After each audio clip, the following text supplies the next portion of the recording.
And a very pleasant afternoon, everyone. Welcome to Southern Nazarene Football Stadium here in Bethany, Oklahoma. And fall has arrived here in central Oklahoma.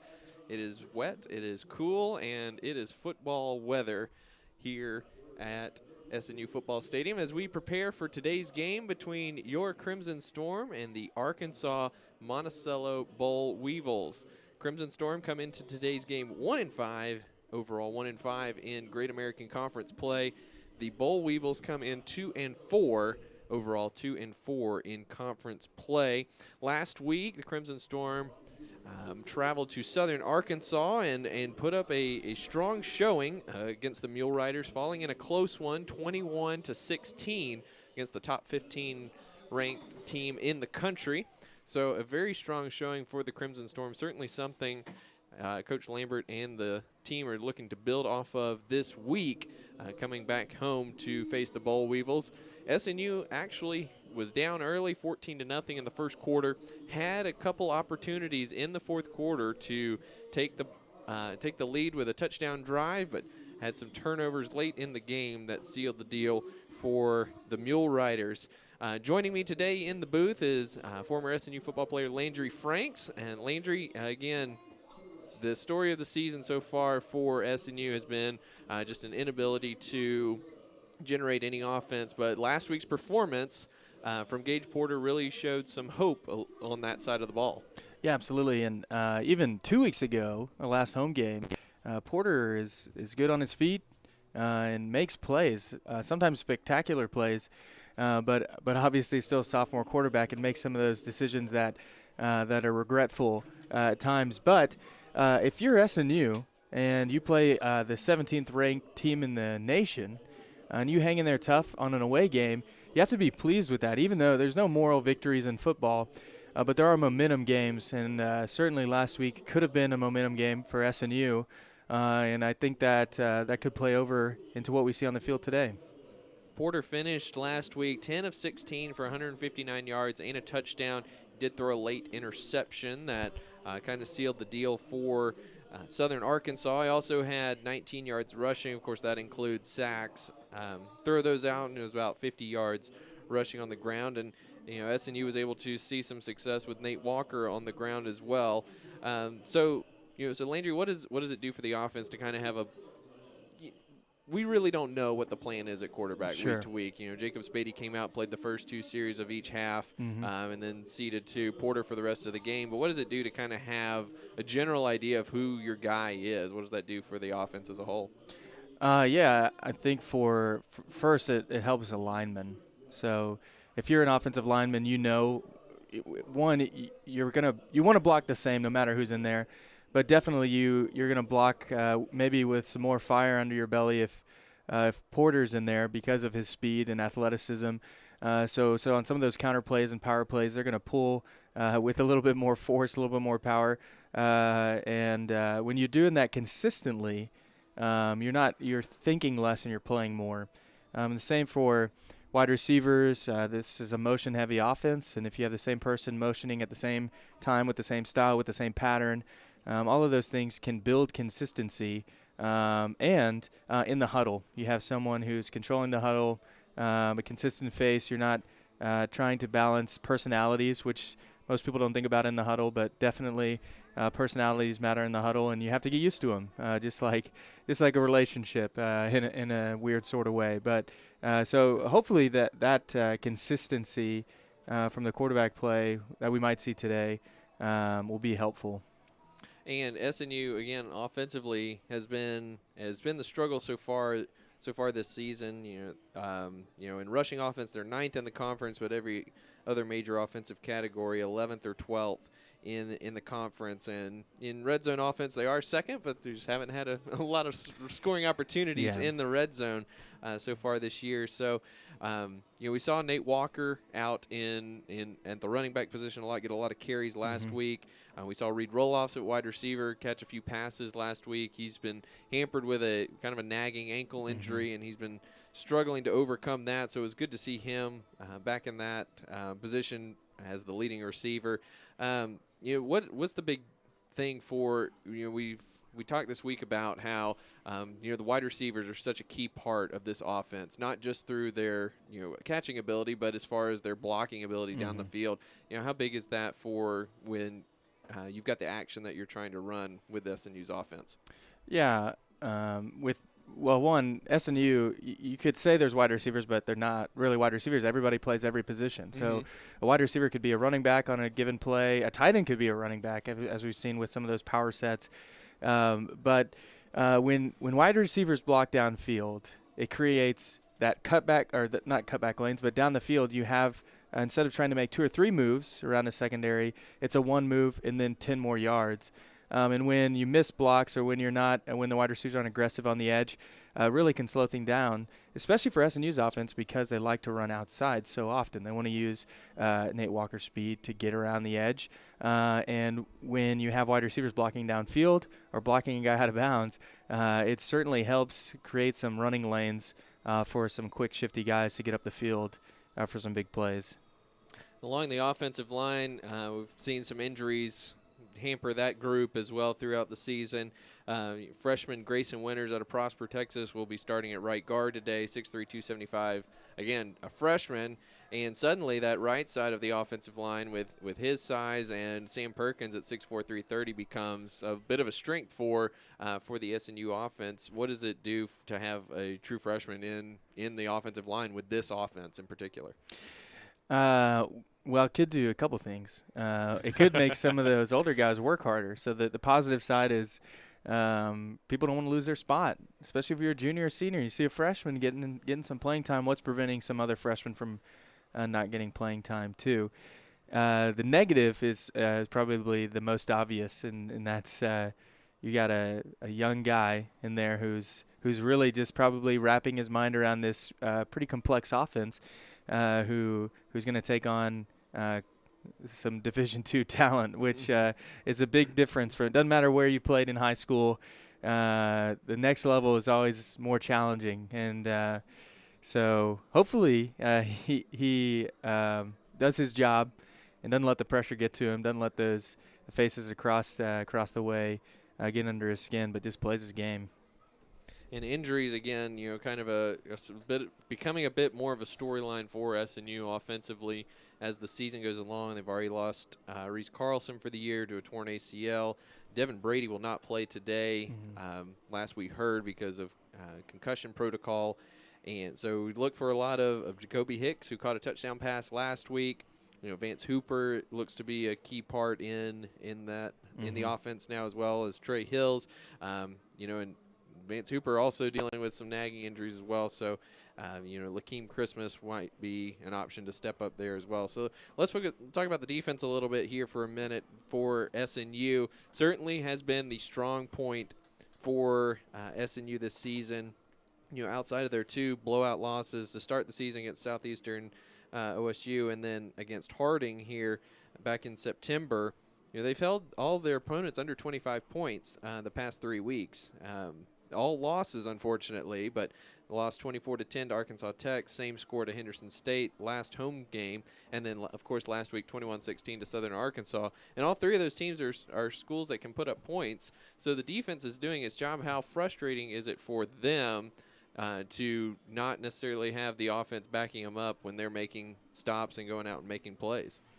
Yeah, it's definitely frustrating. There's nothing worse than stopping a team on 3 and out, forcing a punt, or maybe even forcing a turnover, and then all of a sudden you're sitting on the bench and they're calling for defense to get back out there. It's an exhausting way to play football. And so for the Crimson Storm, I think for the defense to keep, they need to keep playing well, obviously, and they need to keep doing the things they're doing and stay disciplined, not get frustrated. And if the offense can create even 2 or 3 long drives, even those long drives can give so much more passion for a defense to go out there and want to play the full 4 quarters. A couple weeks ago against the Reddies, the defense looked worn out at the end of the game, and they allowed 2 quick touchdowns in the third quarter, and really it's because they were on the field so much. So I know that to help a defense out, the offense has to help out, and and take some long drives and some time off that clock so they can get some rest. Let's talk about the Boll Weevils here for a minute. Not particularly, excellent in any particular facet of the game, but middle of the road in almost every category for offense and defense. They do struggle a little bit running the ball, and just looking at their season so far, they've got 5 different guys who've run for at least 100 yards total for the season. Definitely deal with some injuries there, and then passing game. They're right in the middle of the pack, 4th in the conference at 256 yards per game. What's the challenge for SNU's defense against the Boll Weevils, who seem to be able to do a little bit of everything, really? Yeah, so today it's, like you said, perfect football weather. A little rainy, it's cold, and this is the day where quarterbacks could struggle, which is good for SNU because they're a great passing offense. But defensively, they're not that great. The run game, they're not that great. They can be a little porous at times. So I'm sure Monticello is going to want to run the ball effectively, and probably sees this as a bounce-back game for them to get their run game going. So I wouldn't be surprised to see SNU load the box, to trust its corners and its safety, even its nickel back, and make Monticello throw the football and play to the style that they want to play.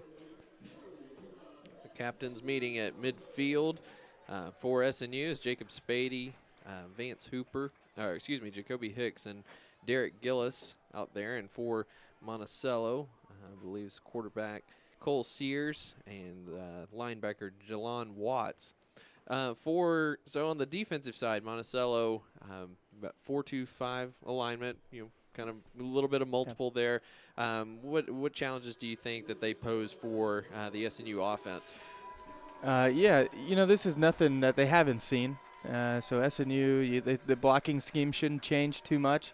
I think the one thing that's going to favor the Crimson Storm today, and this is maybe a biased opinion, but they're not very good at sealing the edge from the second level.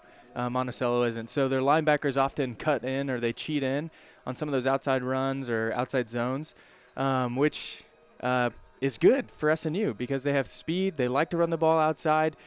So I think there'll be some big chunk plays through just the outside run game, trying to get the ball around the tackles and hopefully trying to bait those linebackers for Monticello inside and then getting around the edge. So the one thing that SNU has to do is run the ball effectively. If they do that, if they can control the clock, then they can definitely have success today. We're kind of at a point in the season, halfway through, SNU's at 1-5, where attitude becomes a big deal.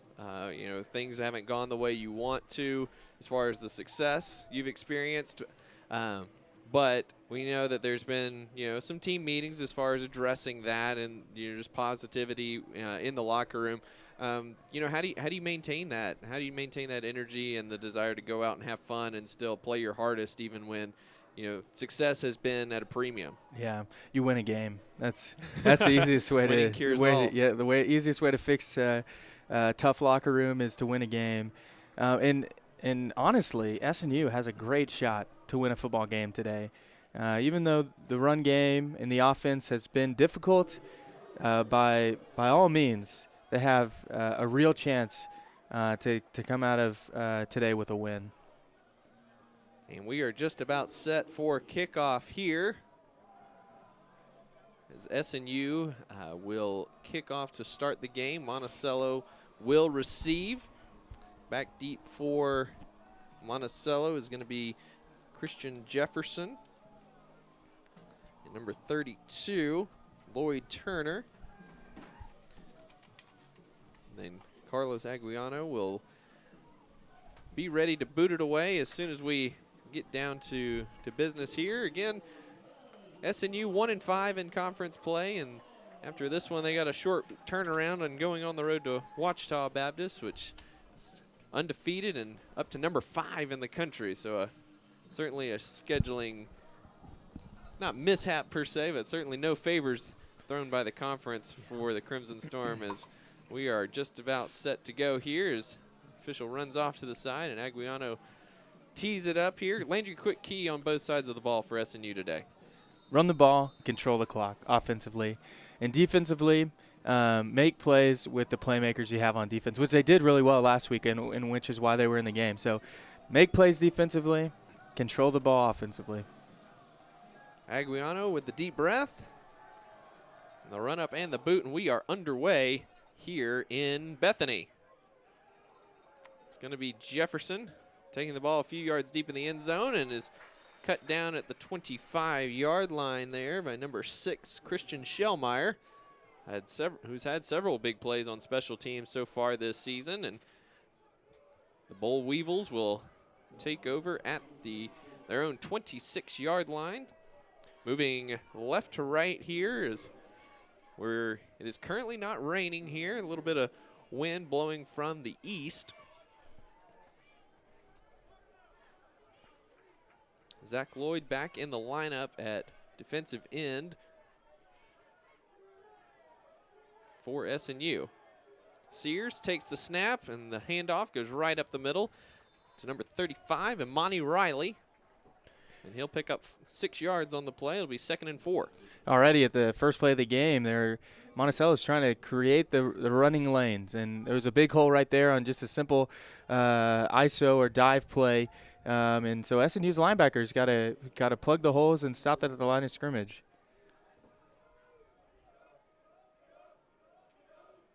2nd and 4, Sears again. It's Riley up the middle. He is grabbed by Gillis. And he's taken down for no gain. On cue, linebackers step up and fill the holes and force the running back to try to bounce outside, and nothing doing. No gain on the play. SNU brings a 5th defensive back on the field here. It's Anthony Stevens, for this 3rd and 4. 5 wide for Monticello. Sears takes the snap. Quick out over to the SNU sideline. It is caught, and that will be enough for the first down. It's number 82 for the Boll Weevils. That's Jeremy Hampton with the pickup, and that's going to move the chains. That's a good play design. Just a clear out with a quick out on the outside. You want the the secondary to push out so you can have one hot route wide open. See how out was for first down. And certainly plenty of cushion there for the Boll Weevils on a 3rd and short as well. So 1st and 10 from their own 44-yard line. Sears back to pass. Crossing route over the middle for Hampton. Good coverage there from Miles Roll, and the pass falls incomplete. It'll be 2nd and 10. Yeah, and this is something we saw on film over and over again with Monticello. They want to clear out just like they did the last 2 plays, but they like to take this outside receiver and run a long drag, and hopefully defense falls asleep and they can get a chunk yards. But good job by SNU's defense, staying with their man and rallying to the football.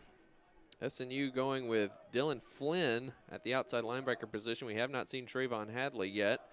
Sears back to pass. Again looking for Hampton. Ball is deflected on the pass behind him. Jaquel Davis with the deflection, and Trenton Smith nearly came up with the interception. It'll be 3rd and 10 from the Monticello 44-yard line. Yeah, and Sears for Monticello nearly threw it to 2 SNU players before it got to 1 Monticello player. So good job of the SNU defense. 3rd down right here. This is a big 3rd down early in the game.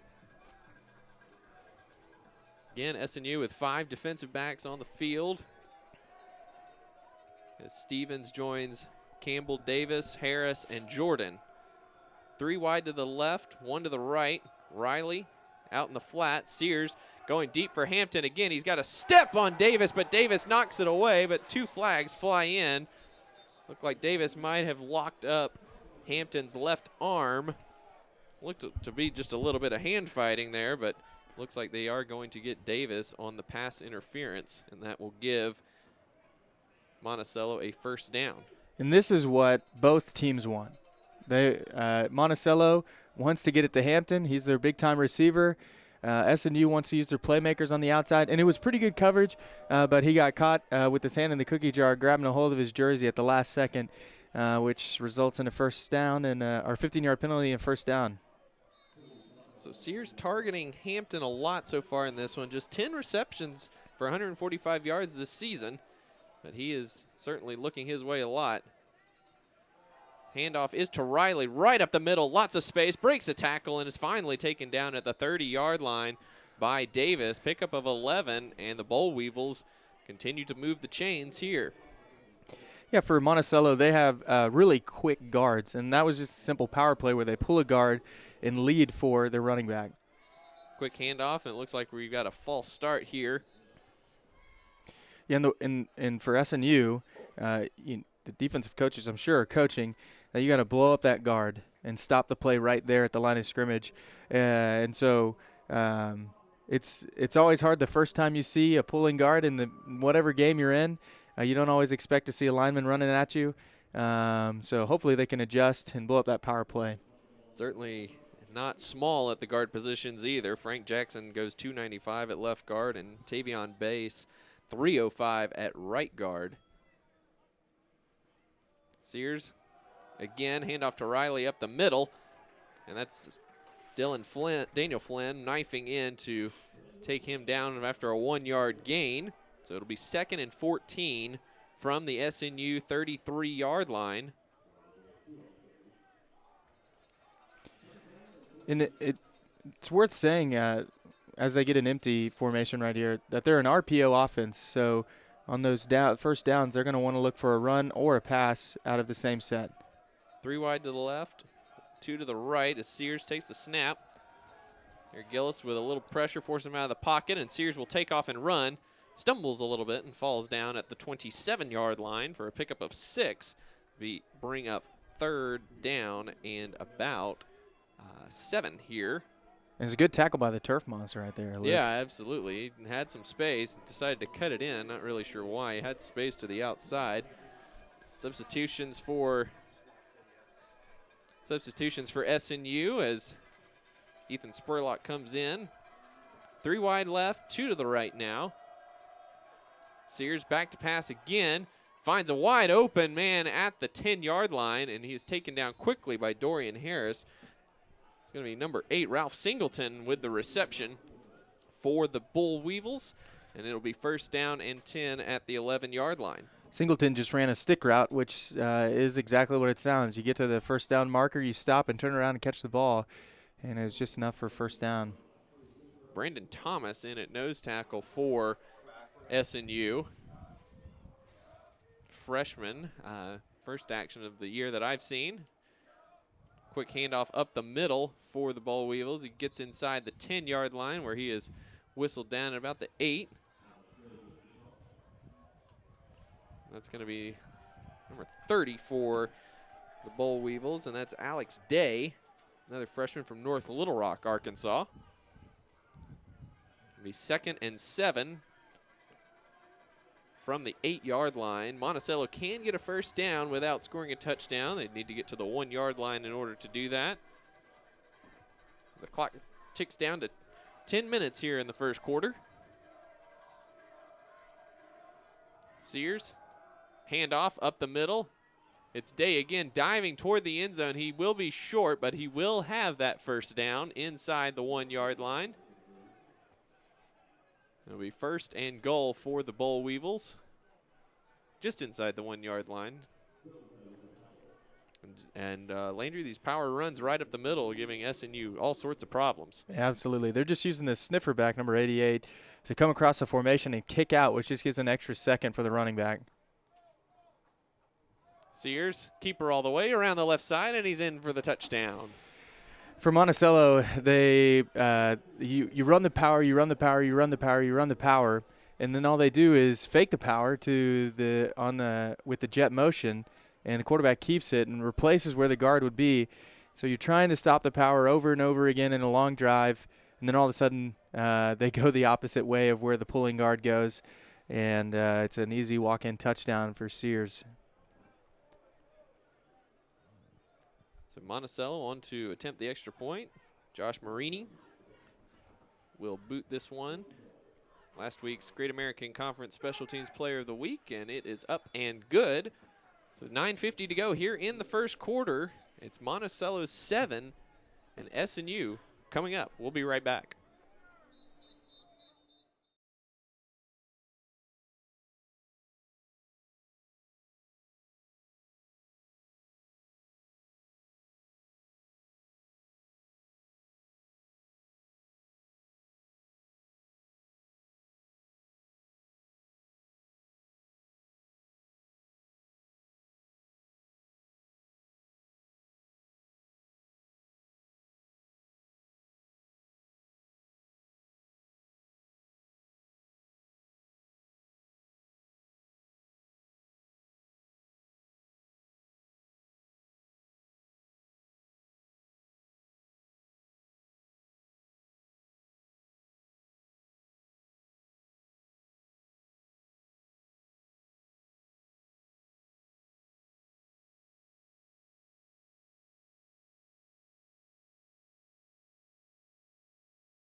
Welcome back to Southern Nazarene Football Stadium here in Bethany, where Monticello leads the Crimson Storm 7-0. A long drive for Monticello, 74 yards, ending in a touchdown. A lot of power run up the middle, Landry, something that the Crimson Storm will need to shore up as the game goes along. Yeah, and hopefully they can. I'm sure they will. It's easy to stop the run, but to stop the run, that means you give up help in the secondary. So you can load the box, you can send extra blitzers, but means it's more one-on-one, which I'm sure Monticello is hoping SNU will run one-on-one. Josh Marini kicks it down, and Stephen Gordon fields it, but his knee did touch down. Be interesting to see what the ruling is here, as it didn't look like he was going to be signaling for a fair catch, which would put the ball at the 25-yard line, new rule in college football this year. And I think that's what the officials are going to discuss, because he was certainly going to try to run that out. And it looks like they are going to give him the benefit of the doubt. Yeah, that's a good break for SNU. Put the ball at the 25-yard line. For an offense who... And we actually have illegal formation on Monticello. Oh, okay. So extra. Instead, they'll actually get the ball, and SNU will get the ball to start at the 30-yard line. So double grace for the Crimson Storm to start there. Yes, and for the returner, man, how unfortunate. You're doing everything you can to field the ball, and that's what you're coached to do. You want to catch the ball. You don't want to let it bounce, and he catches it, and his knee's down. So, yeah, it's very fortunate. Just like last week, it is going to be the senior, Jacob Spady, starting out with the first possession, and he runs for 9 yards after the pass fake on the quarterback draw, following running back Daniel Ramos, and a solid pickup for Spady on the first play from scrimmage for SNU. And the quarterback issue no more clear than it was before the start of this one. And I have a feeling it may not be clear at the end of this one. So we got three wide receivers to the left. It's Nate Walker, Trey Hills, and Reed Roloffs. Ramos to the left of Spady. Spady pump fakes out to Walker, pump fakes again to Roloffs, and he manages to, and it looks like he was tackled down at the 35-yard line, so a loss of 4 on the play. Looking for the quick screen to Roloffs, but good coverage there from Monticello for Spady to eat that. He tried to improvise, but was tackled down for a loss. So it'll be 3rd and 5 quickly here for SNU. Yeah, just a few minutes into the game, and we've already seen 2 just turf issues, it seems like, which is not going to get better throughout the game. So maybe they need to get some of those longer studs in their shoes. SNU in the diamond formation. The give is to Ramos, and he is wrangled down, but there will be a face mask on the play. And that's going to go against number 41, Gabe Brace. So that 15-yard penalty will be added to the end of the run and move the ball into Monticello territory. Ramos looked like he had a little bit of space there to get the first down, but was tackled by 2 Monticello players, one the illegal way. Yeah, that'll be a first down for SNU. I think just about every referee in the stadium threw a penalty marker on that, or penalty flag on that play. It was about as obvious as it can get. Head facing the end zone, then turns completely to the sideways, or to the sideline. So 1st and 10 from the Monticello 48-yard line. Trey Hills goes in motion to the right. Spady, delayed handoff to Walker. Makes a man move in the hole. Another nice juke and good pickup of about 7 on the play. Yeah, and all they did right there was they faked the quick screen, which Monticello is reading on. We saw it on the last second down we had. But then they give it to Nate Walker, who just cuts up the same gap that would be for the quick screen for a nice 6-yard gain. Deontay Haynes on the tackle, middle linebacker for Monticello. And if you're the SNU defense, you got to be loving this, right? You just gave up a touchdown, a frustrating touchdown, and your offense is moving the football. Walker gets the handoff, and he's got lots of space around the left side. Gets a block from Jacoby Hicks, and he's down inside the 10-yard line. And like we talked about before the game, Luke, those linebackers for Monticello want to jump the gaps. They want to make a quick play, and they're undisciplined on the outside. So this outside linebacker jumps in, and Nate Walker just replaces where he was for a big gain. Yeah, Trey Hills went in motion to the right and then came back to the left as the lead blocker on that and had no one to block. So 1st and goal at the 8-yard line. Spady with the hard count, looks over to the sidelines. SNU in their wishbone formation here with Walker, Ramos behind Spady, and Trey Hills to his right. The handoff is to Walker, cuts back at the 10, and looks like he is tackled at the line of scrimmage by Brace. No gain on the play. Will be 2nd down and goal. And SNU looking to push the tempo a little bit here on offense on their first possession, something we haven't really seen from them so far this season.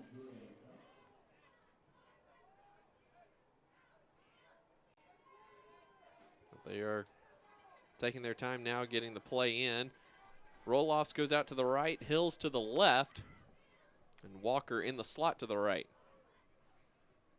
Hills comes in motion. The handoff is to Ramos. Cuts it back to the left, and he's just tackled down at the 2-yard line. Again, Gabe Brace, the linebacker for Monticello, with the tackle, but Ramos nearly got into the end zone on that play. Good hard running from the senior running back. And that's a perfect play design for SNU and perfect execution. Spady has to read the outside linebacker and has to make the right read to the running back for a big gain. Everyone in tight. The handoff is to Ramos up the middle. Puts his hand in the turf. The official marked him down at the 1-yard line. It looked like he kept his balance. And it will be 4th and goal from the 1, and SNU hurrying back to the line of scrimmage. They're going to go for this one. Spady over the top for the touchdown. It's good to be 6'5" at times, as Jacob Spady found out. Just jumps up, reached the ball over the goal line, and SNU is a point after attempt away from tying this game at 7. Yeah, and Luke, we've been talking about it before the game and last week too. When the offense is doing what it's supposed to, it's incredibly difficult to stop this offense.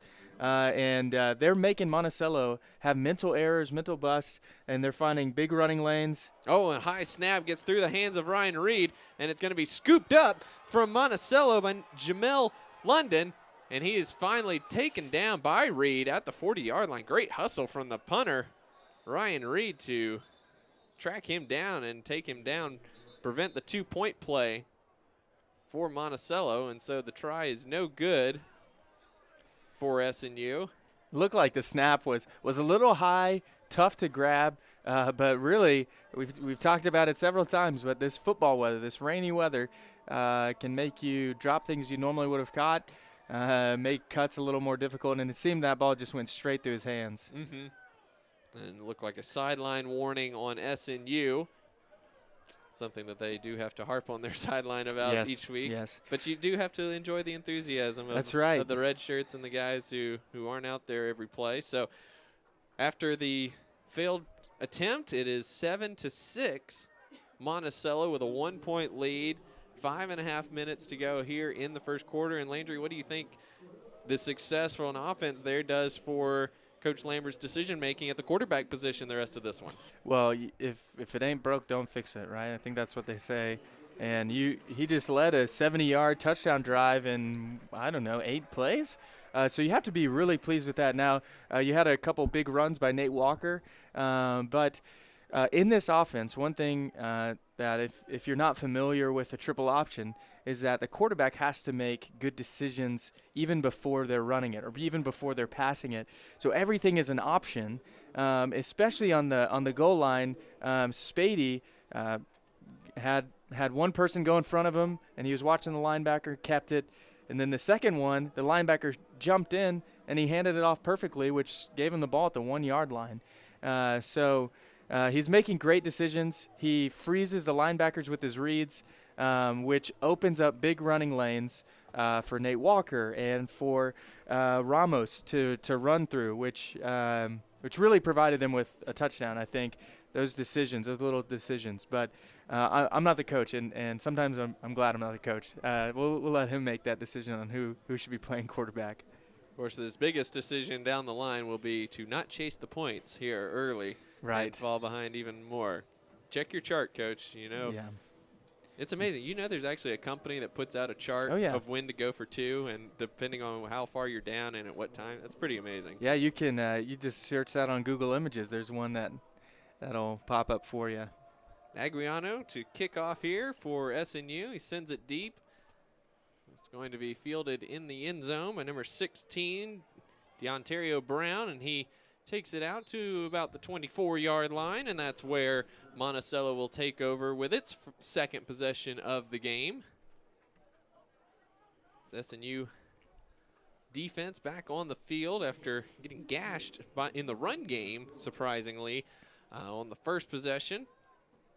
Don't be surprised, like we said after that first touchdown. Don't be surprised to see a little bit more stunts, a little bit more blitzes from the SNU defense. Try to load the box up.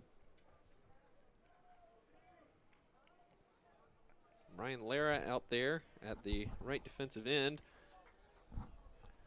Sears takes the snap. He'll give it to Riley. Again, back up the middle, and he is stacked up right at the line of scrimmage. Might have gotten a yard. Miles roll in on the tackle along with Daniel Flynn and Zach Lloyd. Zach Lloyd back from injury last week, and good to have the senior back at that defensive end position, making big plays there. Absolutely.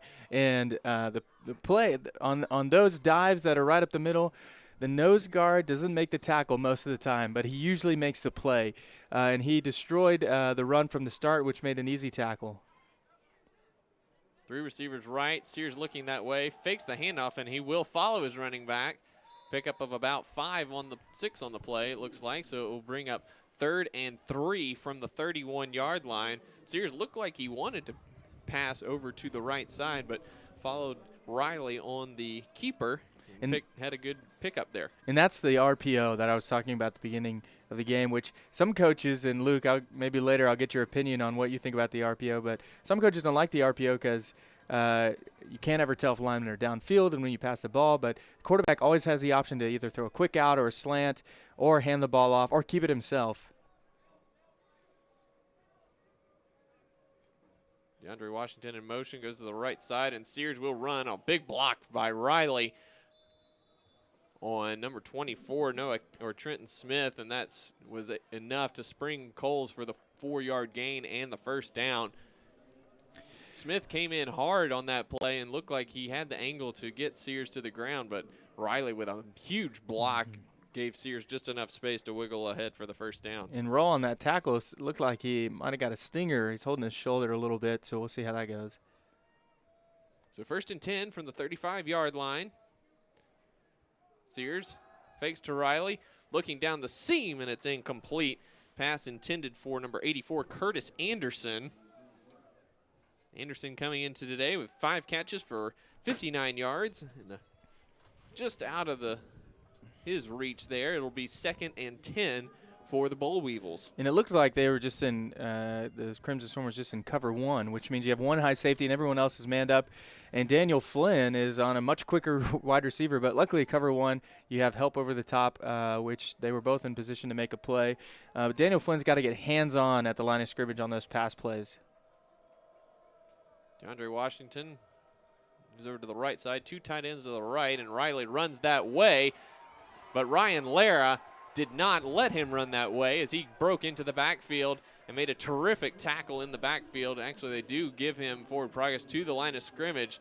So it is going to be 3rd and 10 for the Boll Weevils here, and a big opportunity for the Crimson Storm to give the ball back to their offense. And it's another empty set, so what they're trying to do is they're trying to pinpoint that one wide receiver.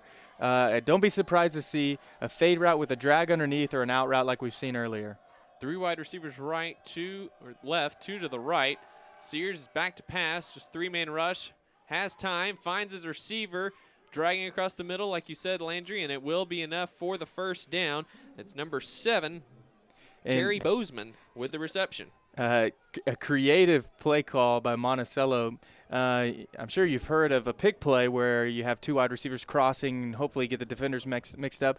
But this was a play intentionally designed to run right behind the referee.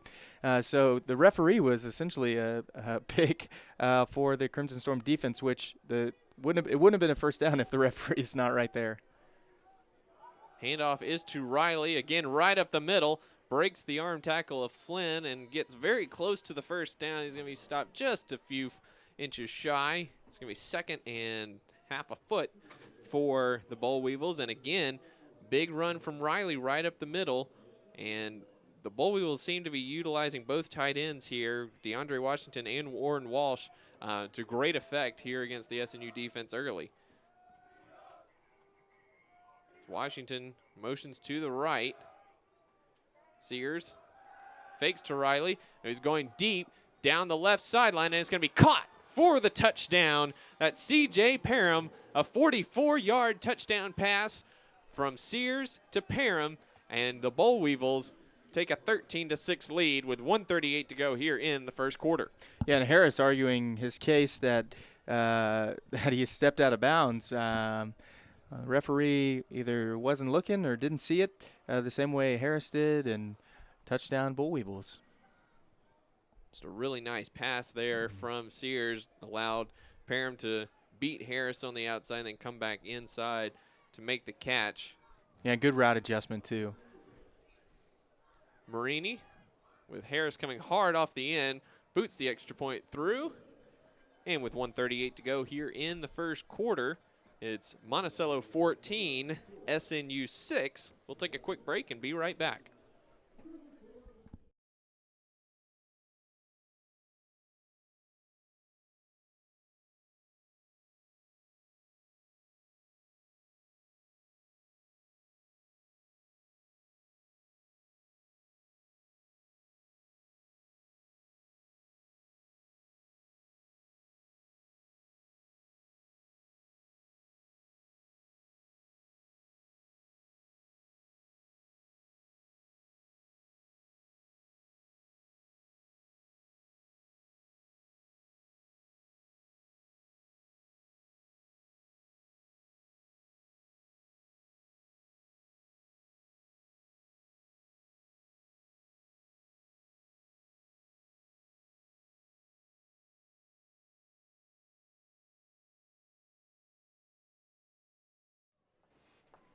Josh Marini set to kick off for Monticello.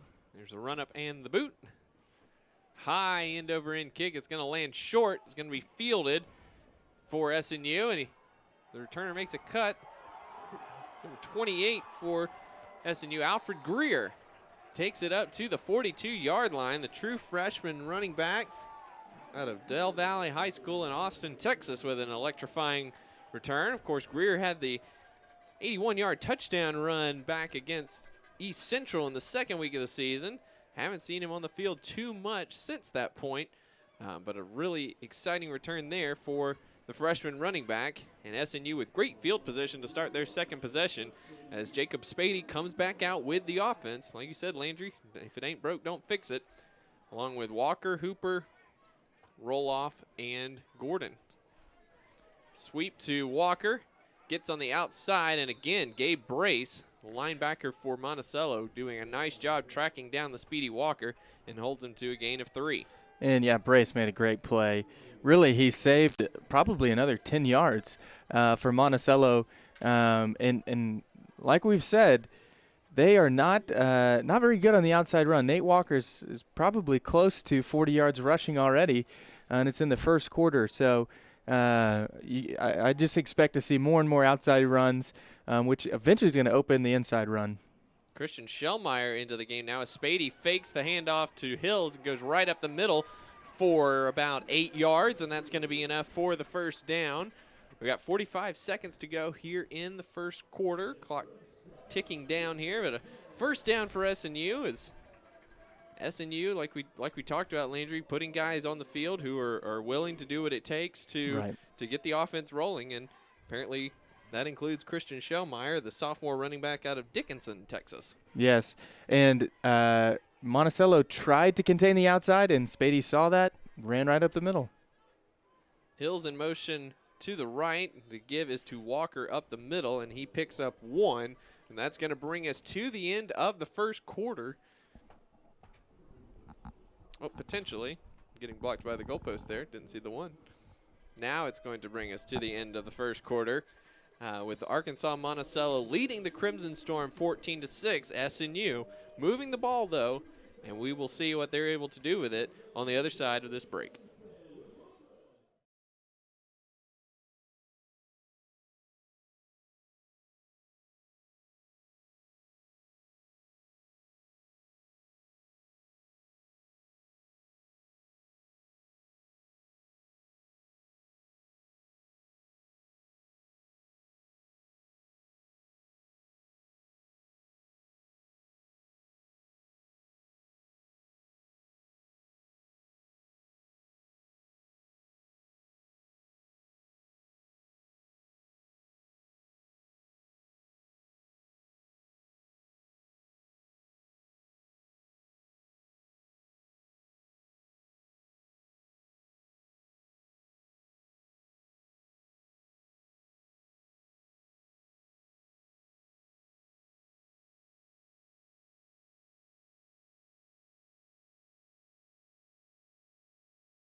Second and 9 for SNU. Swing pass from Spady to Walker, and he is tracked down by number 1 for Monticello.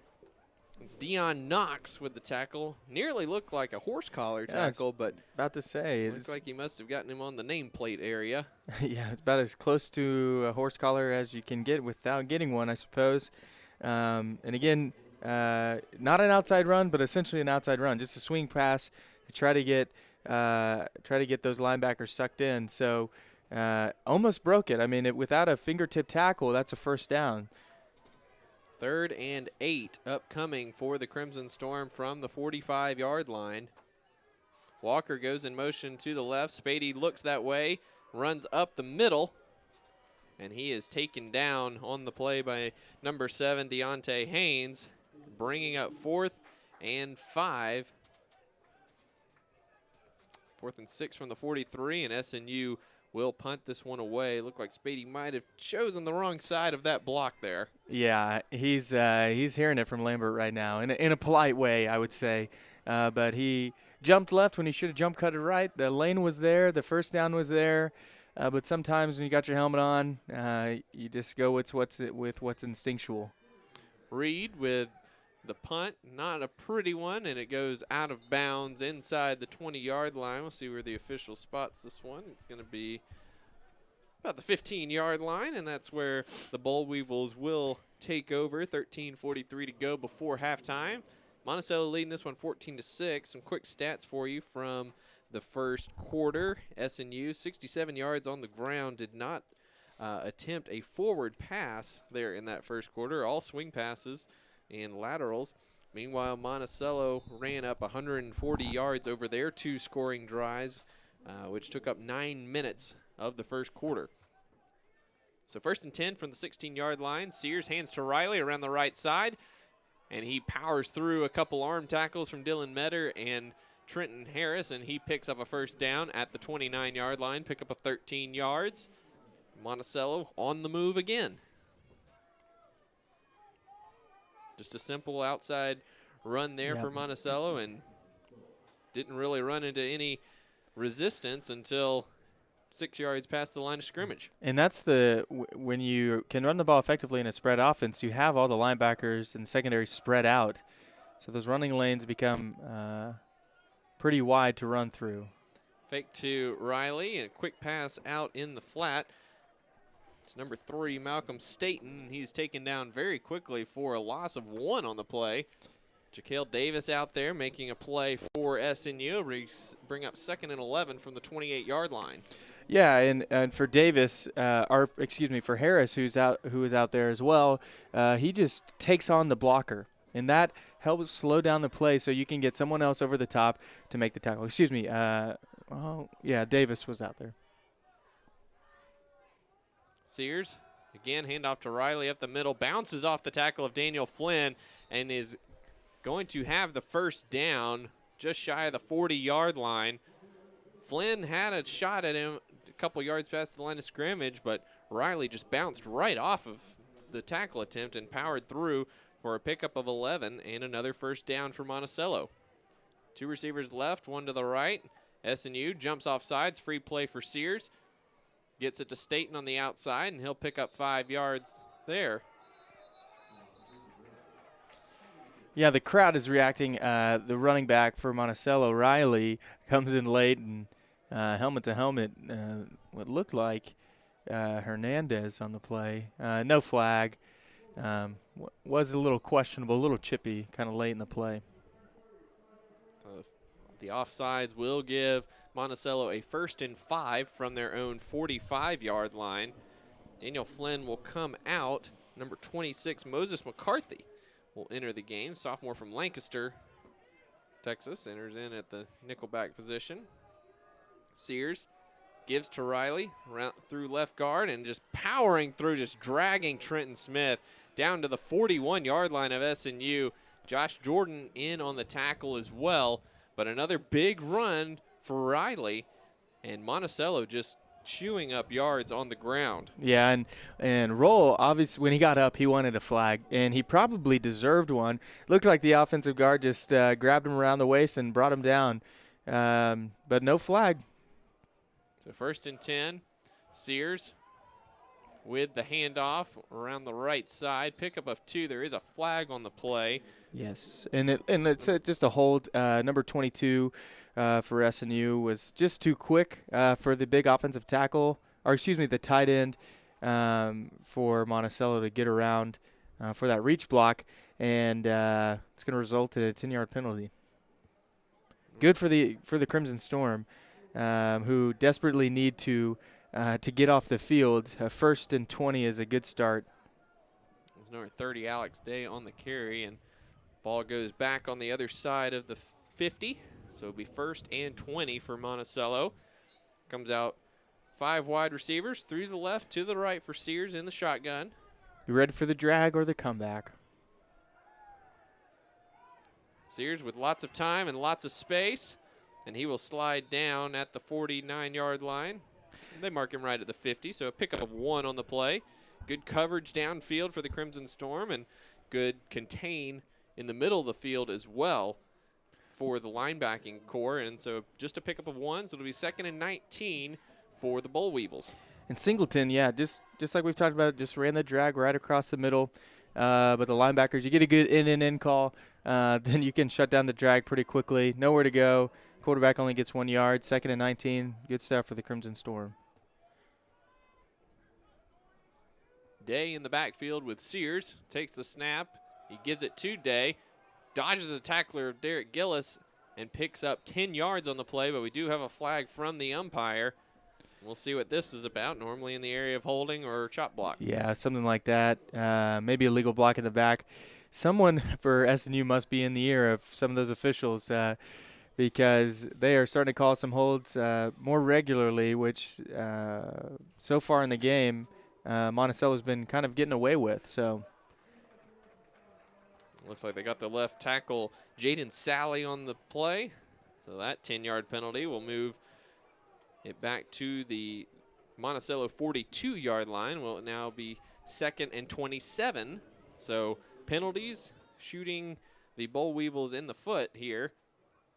And this can breathe a breath of life into the SNU defense, who needs to get off the field. Hadn't gone off the field all game. It's in the second quarter. Hadn't forced a punt. And so a drive like this where they could potentially force them to punt the ball is good for them. 2 wideouts either side. Day in the backfield with Sears, who checks it down to Day in the flat. Bobbled, but it is gets it. Raul misses the tackle. And then Day is decked out of bounds by a couple SNU players, and Day and Josh Jordan exchanged some pleasantries and some good old-fashioned football fun here. Pickup of about 10 on the play there. After the missed tackle by Roll, it will be 3rd and about 15, 16 yards to go, 17 yards to go. Ball at the 49-yard line of SNU. We're under 10 minutes to go here in the first half, and the Crimson Storm looking to make a big stop here on 3rd and long. And this is a tricky situation because normally you just say screen alert and you ride to the football, but it could be 4-down territory for Monticello if they get enough yards on this 3rd down play. Sears, he's looking deep down the sideline. That's Parham, and he dropped it. Had it right in his hands, and he dropped it. Jaquel Davis with good coverage on the play, but it did look like Parham had that right in his arms for another long touchdown, but was unable to make the catch, and it will be 4th down from the 49-yard line, and it looks like Monticello will punt this one away. And it's going to be Sears back to punt. Which, if you're SNU, you're obviously on high alert. You've got the quarterback as the punter. You know, I doubt they would fake a punt on 4th and 15, but you never know.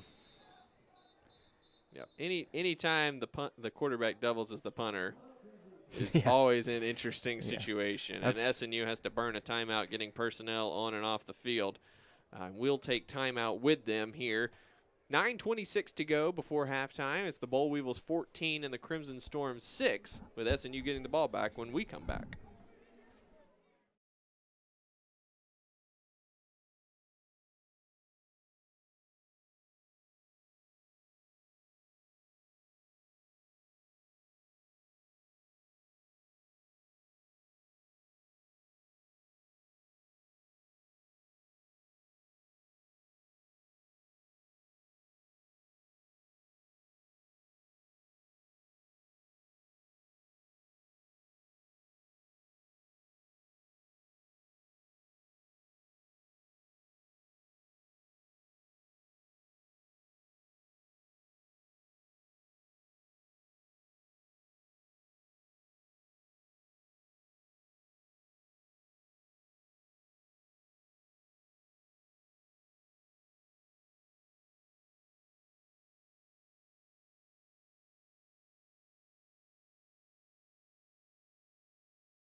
And we're back. 4th down for the Boll Weevils as Cole Sears back to kick.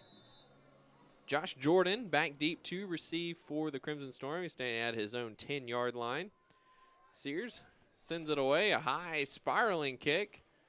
Jordan will fair catch that at about the 7 or 8 yard line, and that's where the Crimson Storm will take over. 9:17 to go here in the first half as Crimson Storm, aided by a couple penalties on the Boll Weevils, were able to get a stop and get off the field and give the ball back to their offense that has seen some pretty good success so far here in the first half. And it is going to be Gage Porter now out with the offense. So just like last week, Spady ran the first 2 series, and Porter comes into the game after that. Yet Spady was seeing some success, so we'll see if the offense changes its look anyway. Porter takes it and has the keeper up to the 13-yard line, so pick up a 5 on the play. Yeah, it looked like a busted play. I don't know if there was an issue with the play clock or. Yeah, the umpire stepped in or was stepping toward the line of scrimmage when the ball was snapped. Not sure if they were waiting on a substitution deal or what, but Brandon Young, the defensive end, came in unchecked and nearly took down Porter for about a 5-yard loss, but he was able to dodge the tackle and get upfield for a positive gain. Porter fakes the handoff to Walker and is just drilled by Anthony Walker, the senior defensive end, and he loses all 5 yards he gained on 1st down, bringing up 3rd down and 10. Yeah, and the give right there, the read is got to be to Nate Walker around the edge. And he must have seen something that made him want to keep it, and unfortunately, great play by the defensive end to get up the field and make the tackle. So 3rd and 10 for SNU, not wanting to put their defense back on the field so quickly. Porter is back to pass, got roll-offs, running a fade out of the slot, high points the ball nicely, but was unable to come down with the catch. And a quick 3-and-out for the SNU offense. And they will punt it away Already down 14-6. Crowd not happy with a no call, a little bit of hand fighting and jockeying for position there, but Roloff certainly should have come down with that catch, Yeah. hit him right in the hands. Did a great job of high pointing the ball there with his 6'5" frame. Yeah, absolutely, and it's a good throw. It's a good throw, but yeah, got to come down with it. Reed, high end over end kick. It's signal for a fair catch. Woo! By Trey Fleming. Nearly dropped. I mean, just about about 46-yard line of SNU, and he caught that with his hands only. Yes, that was kind of impressive. Fingertips, Woo. fingertips. Yeah, they might. That ball was coming down so fast, they might have burned some of his fingerprints off. But he caught it. He caught it. So Monticello will get the ball back when we come back at the SNU 46-yard line. 8 minutes and 4 seconds to go before halftime. You're listening to SNU Football.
First and 10 for Arkansas-Monticello at the SNU 46-yard line. Through wide receivers to the right. The handoff is to Alex Day. Gets around Dylan Metter, and he's got a lot of space around the right side. Daniel Flynn finally forces him out of bounds at the SNU 28-yard line. Pickup of 18 on the play. And Landry, just a simple off-tackle run there for Alex Day, and had all sorts of space after Dylan Metter took a bad angle. Yeah, and they just released their wide receivers up the field to create more space, and that cutback lane was about as big and as clear as it could be. Metter comes off. Cole Kizik into the game for SNU. Has been rotating a lot of bodies at linebacker, but Trayvon Hadley not one of them so far. Sears, again, handoff to Day. Picks his way up the middle. Runs into Trenton Smith at about the 22-yard line. Falls forward to about the 20. Angel Hernandez in on the tackle as well, but another big pickup for Monticello on the ground. And they're still running that RPO, but you wouldn't even call it a run-pass option. It's just a run with a fake pass at the end of every play because the running lanes have been so open for Monticello. 2nd and 2 from the 20. Walsh in motion to the left. Another give to Day, who follows Walsh, and good tackle by Josh Jordan, but Day is able to fall forward for about 4 or 5 yards, and another first down for the Boll Weevils. So first down and 10 at about the 16-yard line for Monticello, who's in the red zone once again. 6:30 and counting before halftime here, as the SNU defense just been unable to stop the run today. Washington in motion to the right. And that's where Riley runs, right behind the two tight ends, breaks through a tackle, dragging Miles Roll with him. Another pickup of about 8 yards. They spot the ball at about the 8-yard line, so it'll be 2nd and 2 from the 7, it looks like. And Landry, it hasn't been very veiled in what they're trying to do. The tight end lines up one side, the other tight end goes in motion to that side, and they run right behind them. Absolutely. They're just lead blocking and creating run lanes, which has worked all game. Sears with Riley a step behind to the right. He runs it right up the middle, does pick up the first down, pounds it down inside the 5-yard line. Tackled by Smith on the play. Jaquel Davis in on the tackle as well. It will be 1st and goal now from the 3-yard line. Yeah, and SNU's doing a pretty good job of outside contain, but Monticello isn't running outside. All they're doing is just, like you said, Luke, they're just using those tight ends to kick out and providing or eliminating any help that SNU's trying to bring in from the outside for really a 5-on-3 matchup with the defensive line. Linebackers pinching in on both sides. Riley runs it right up the middle and is taken down in a big way by Miles Roll, and it looks like we are going to have offsides, though, on SNU. Looked like Angel Hernandez and Daniel Flynn were pinching in on the outside, and it looks like they got a little too aggressive before the snap. And that's a frustrating penalty if you're Roll. You just make a highlight play. You know, that's when you put on your highlight film on Huddle. But unfortunately, it's all for naught because of offsides.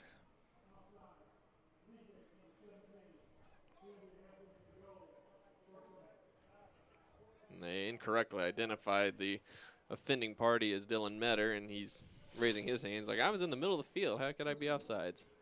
But it is going to be 1st and goal now from the 2-yard line. New quarterback in the game. And he will take the snap to the left, runs right through Dylan Metter for the touchdown. It's going to be Terry Bozeman, the wide receiver, and we have another flag on the far side of the field. Just a little bit of wildcat action there with the wide receiver in the backfield. The line judge threw the flag on this one, and let's see what we've got here. And it's going to be guys in the backfield, so that'll back them up to the 7-yard line. Still 1st and goal.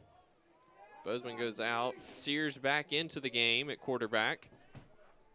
Yeah, that's a big break for SNU, and the goal would be to capitalize on it. 1st and 5 on your own 5, and eliminating a touchdown from the board. So you got to be happy with not a touchdown. Even if you're giving up a field goal is a big win. So big 4 downs, hopefully, for the Crimson Storm. Sears takes the snap, gives to Riley, goes around the right side, and he's tracked down by Ryan Lara. And number 24, Trenton Smith, on the tackle. So it'll be 2nd and goal, finally 2nd and goal from the 4-yard line, about the 3. Yeah, and SNU is doing a good job with the initial filling of the hole. So where the play is designed to go, they have filled really well. But what they aren't doing is slow playing the cutback lanes. It seems like everyone's flowing over the top, so almost every run has been wide open to the cutback lane. So that's something that can be adjusted at halftime. And a great defensive stand right there, forcing no gain. Bozeman again on the Wildcat option. Went left, cut back to the middle, and the whole SNU defense was there waiting for him. So a big opportunity here for SNU. 3rd and goal from the 3. If you can force a field goal here, certainly a win for the defense after Monticello had 1st and goal from just inside the 2-yard line a few plays ago. Luke, biggest play of the game so far? I think so. 3.5 before halftime. You do get the ball to start the second half if you're SNU. Bozeman again in the Wildcat formation, trying to motion Washington over to the right side.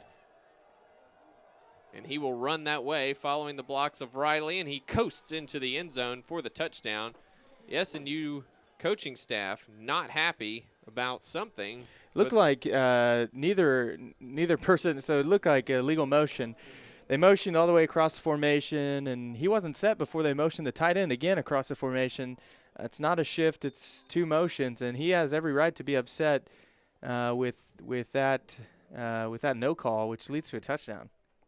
And now one of the back officials has thrown a flag, and I believe he is. I would imagine this might be for unsportsmanlike conduct against some of the SNU coaching staff down here who's not pleased with the head linesman on their side of the field. We'll see what the call is here.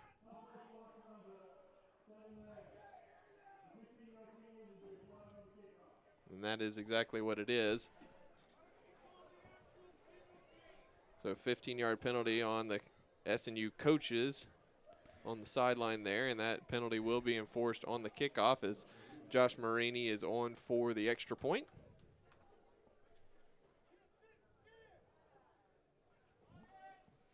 And the kick is up, and it is good. So a 3:13 to go before halftime. It's Monticello 21 now and SNU 6, and we will take a quick break and be right back.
Welcome back. Monticello kicking off from midfield after the 15-yard unsportsmanlike conduct penalty. And Marini, with the onside kick, and it works perfectly for the Boll Weevils. Flag comes out, though. It's an interesting flag. I don't know. Lloyd Turner caught the pass, or caught the kickoff at just past the 40-yard line. Not sure what the flag is for here. And the only way it could have been a flag is if he called for a fair catch, and they're going to say he was attempting to catch the ball and was interrupted in that attempt. But I'm not sure what the flag would be. And I'm not even sure if that is necessarily a thing on a kickoff, since it's a live ball. So I'm not sure what the defense is walking out there for Monticello, so apparently it's going to stand. We'll listen to the call here. And they did call kick-catch interference. Yeah. That is an interesting thing that I have just learned. You have to give every fair catch the ability to catch the ball, but it didn't even look like SNU was in position to catch that ball. No, and I certainly didn't think, because he was whoever the SNU guy on the outside was running toward the ball, and I personally didn't see a fair catch call either. But good for the Crimson Storm. They have great field position. Because that would have been a backbreaker. Yes. To have Monticello with the ball inside the SNU 40-yard line with 3 minutes and change to score again. That would have been very bad situation for the Crimson Storm. But instead, they start with the ball past midfield at the 47-yard line of Monticello. Porter, the quarterback, back to pass. Looks right, nobody there. Now he scrambles to the left. Great stiff arm there to the ground. Ooh, great tackle. That's number 2 for Monticello on the tackle. Jalen Watts. Pickup of just 3 on the play. Be 2nd and 7 from the 44-yard line. Yeah, and stiff arms are especially with a long arm guy, they're really hard to tackle. But you coach, when someone stiffs arm you, you keep running your feet and you lean backwards, hopefully get him off balance.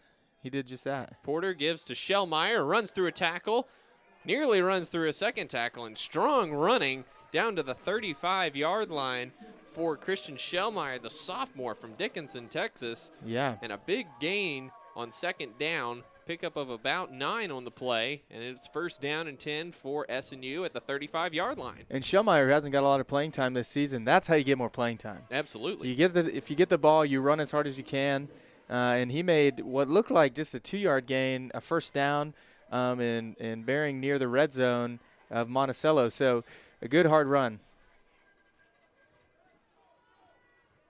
Porter in the middle of that wishbone formation. Now Trey Hills motions out of it to the left. Fake handoff to Shellmeyer rolling right. Porter floats it over the top to Hills. He's got it inside the 10. He dives. It's a touchdown. Touchdown SNU, but we do have flags on the field.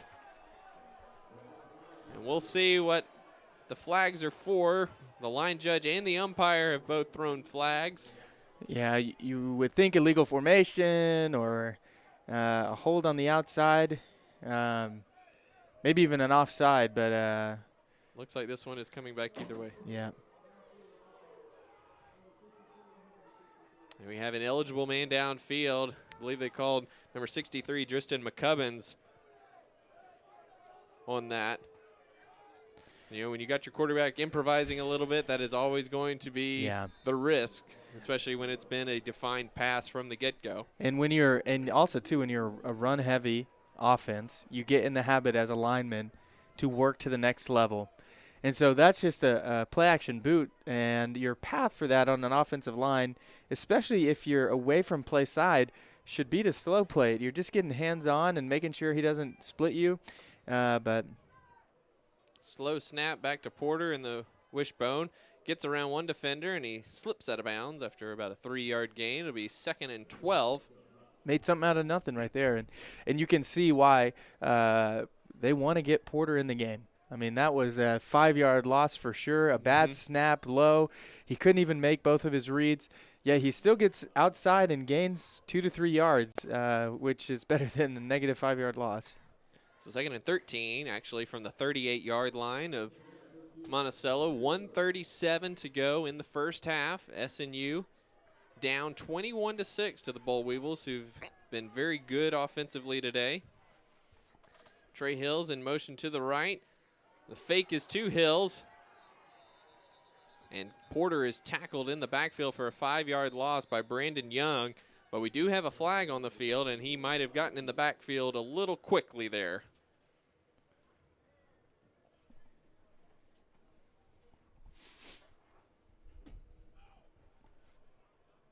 As we wait on the ruling from the referee here. Yeah, all indications would seem that it's on Monticello, but oof. And it is going to be on SNU, 5 men in the backfield, so an illegal formation. So they will take the loss. And I think that's Roloffs on the outside who just wasn't on the line of scrimmage. So it's 3rd and 19 after the 6-yard loss. From the 44-yard line, Porter with Shellmeyer to his left. And he will keep it right up the middle. He's got lots of space, and he will pick up the first down right at the 25-yard line. Great run. Just a quarterback draw, design quarterback draw, and if Monticello's defense coordinator has to be super frustrated. It's a 3rd and long. You got to look for 2 things, a draw or a screen, and a quarterback draw gets you for 25 yards and a first down. Very frustrating play, but great run, great athleticism, broke 2 tackles and got the first down. Nobody around him on that right side of the formation as well. Walker goes in motion to the left. Porter fakes the pass, lost the ball.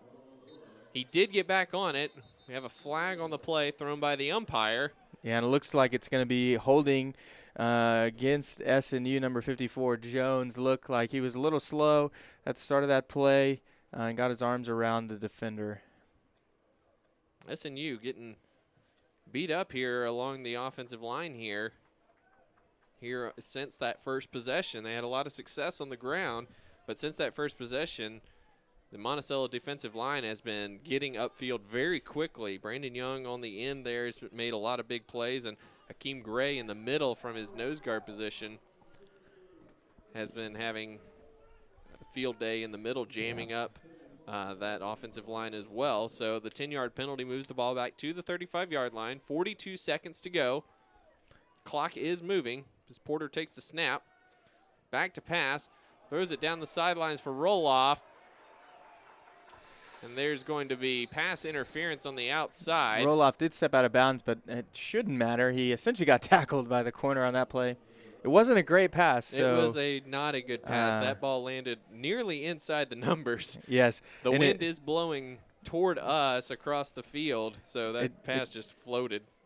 It did look like we've said before, that football weather play where, your fingers might be a little cold, the ball's probably a little slippery, and it looked like it just, when he released it, just came off a little awkward. So good read, though. I mean, if you're going to target one guy on a fade route, it's roll-offs, and so that's where you want to go with the football. Just and still good. It turned out well for SNU. First down. Sometimes an incomplete pass is good. So 33 seconds to go. SNU now with 1st and 10 at the 20. Roll-offs out to the left side all by himself. The give is to Walker around the right side, and he does get out of bounds after a 5-yard pickup. So 2nd and 5, 28 seconds to go. And if you're SNU, there's 28 seconds, yes. You have 2 timeouts. You have time. And if you're getting out of bounds, if you're running outside zone, a run can be just as productive as a pass right here. So if you're watching at home and you're wondering why they're running the ball with such little time, lots of time on the clock, especially with the timeouts. So expect to see a run again is what I'm saying. Wishbone formation with Ramos, Walker, and Hills around Porter. The give is to Walker, and Porter lost the ball on the give, and it is recovered on the play by Monticello. That's number 2, Jelon Watts. And number 66, Sam Perkins, down on the play for SNU as well. So all in all, a disastrous play for the Crimson Storm as they had moved inside the red zone. The first half was winding to a close, and now possibly just lost their starting right tackle to injury here. Yeah, and on that handoff, it seemed like neither of them expected the ball. So Porter trying to hand the ball off, and in those zone reads, you're holding onto the ball if you're the quarterback as long as you can, hoping the defense bites one way or the other. And if you're the running back, you really have to trust. And if you guess wrong, then sometimes you'll take off and start blocking, and you're supposed to have the ball. And it seemed to be like Nate Walker expected not to get the ball, and Porter expected Walker to run with the football, and then the ball's on the turf. And it looked very late as well. Absolutely. Looks like he tried to give it to him when he was already almost past him. Yeah, and it's not the way you want to end the first half. If you're Crimson Storm, you're in the red zone. You seem to be in a position to at least put 3 points on the board, and then you have a turnover on your own 17-yard line. So frustrating to say the least. Perkins is sitting up now. Not sure what the injury is. It doesn't look like they're working on they're not his doing leg or ankle or anything. So doesn't look like the standard knee tests that they would normally do. Could be a variety of things. Hard to speculate on something like that, They're getting some guys to go help them walk off the field. Makes sense, as Perkins, the biggest offensive lineman on the team, saying 6'4", 330. He's a big guy, and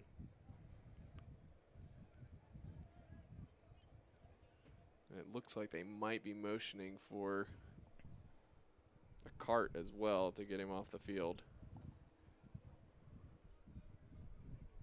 Certainly not a good situation here for Perkins or the SNU offense, and we'll step away for a moment while they attend to Perkins, and we'll be back with the conclusion of the first half.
Sam Perkins being carted off the field for SNU, and just a really unfortunate situation for the junior offensive lineman from Carnegie, Oklahoma. And another unfortunate situation for the SNU offense after the turnover. So Boll Weevils with the ball, 25 seconds to go before half. Sears will just give it to Riley, who runs right up the middle and picks up 12 on the play. Stop the clock for a first down. And now if you're Monticello, do you say, let's take a shot? Or, but doesn't seem like they're in any hurry, so I would imagine another run right here or just let the clock wind down. Yep, looks like they are just going to let the clock wind down. And, you know, something I've noticed a lot in doing games this year is the official is very quick to restart the clock after a first down. I mean, he's not waiting on the chains or even the ball being set, which I think is kind of interesting. I don't know if that's a Division II thing or I'm not but sure. It's been pretty consistent in each game that we've called here this year, where the official, as soon as the play is over, essentially, it stops for about 3 seconds, and then he's winding it again without the ball being set or the chains being set. Yeah, I'd have to look at a playbook. I know in high school football, I coach high school football, and they definitely each officiating crew now in high school, the rule is once the ball is set and the chains are moved, then you start the clock. But some will say, well, you give them 3 seconds and then you start the play clock, and you know, so it could just be a preferential thing, but I'm sure there's some reason. I'm not aware of it though. Certainly. And we're at halftime now between SNU and Arkansas-Monticello. The Boll Weevils lead the Crimson Storm 21-6. Landry, your impressions of the first half? You know, the score doesn't say the result of the game, I don't think. What seems to be the problem with SNU is they've got to stop the run. That's a correctable thing. They've got to tackle better, too many broken tackles. Offensively, they're playing a good game. It's not a stagnant offensive game by any means, but they can't turn the ball in the red zone over like that, and they can't have wasted possessions. And it seemed like there were a couple times where a quick 3 and out really kills any momentum you're getting, which then puts the defense back on the board. So definitely had their opportunities, and the game is not out of reach. It's only 15 points. It's 2 scores, and you're right back in it. So. Hopefully you see some changes from SNU in the second half. A quick rundown of the first half stats. For SNU, 100 yards of total offense on 24 plays, 99 of those on the ground, just 1 yard through the air. For Monticello, the Boll Weevils ran 37 plays in the first half, 253 yards.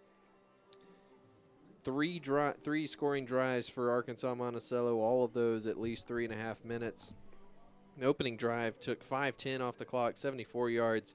Their most recent scoring drive took almost 5 minutes to cover 46 yards. SNU's one scoring drive in the first quarter, 9 plays, 75 yards, took 4:17 off the clock. Monticello has controlled the clock for the most part this afternoon. 18 minutes, 47 seconds of possession time. SNU 11 minutes, 13 seconds on possession. And a big key for Monticello, 5 of 6 on third down conversions in the first half. For SNU individually, Nate Walker, 48 yards on the ground on 6 carries. Jacob Spady, 18 yards on the ground. Gage Porter ran for 15, and Daniel Ramos, 9. For Monticello, Amani Riley, 98 yards on the ground so far in this one. Alex Day with 43. Cole Sears, 16 yards and a touchdown, and Deontay Hayes, 3 yards and a touchdown. Cole Sears, 6 of 10 passing for 93 yards and a touchdown. C.J. Parham, Ralph Singleton, Haynes, and Jeremy Hampton all with catches, and Parham 44 yards and a touchdown on his one reception. Big key here for Monticello, Landry. No rushing attempts have lost yardage. Yeah. All positive gains for Monticello, and really without the penalties, 8 for 80 for Monticello in the first half. SNU not much better, 6 for 51, and most of those for both teams coming in the second quarter, over a 2-drive span that just really took any momentum out of the game for either squad. Yeah. Just a really interesting turn of events there. So, again, your score at halftime here: SNU 21, SNU 6, Arkansas-Monticello 21. We will take a break and come back with first half analysis and thoughts about the second half after this.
Welcome back to Southern Nazarene Football Stadium here in Bethany as the clouds are breaking up just a little bit, Landry, and might actually avoid rain for the entire game here today. But so far, the Monticello Boll Weevils are raining down points on the SNU Crimson Storm at 21-6 at halftime here. And Landry, just an inability really to just stop the run for SNU has been the big story here today.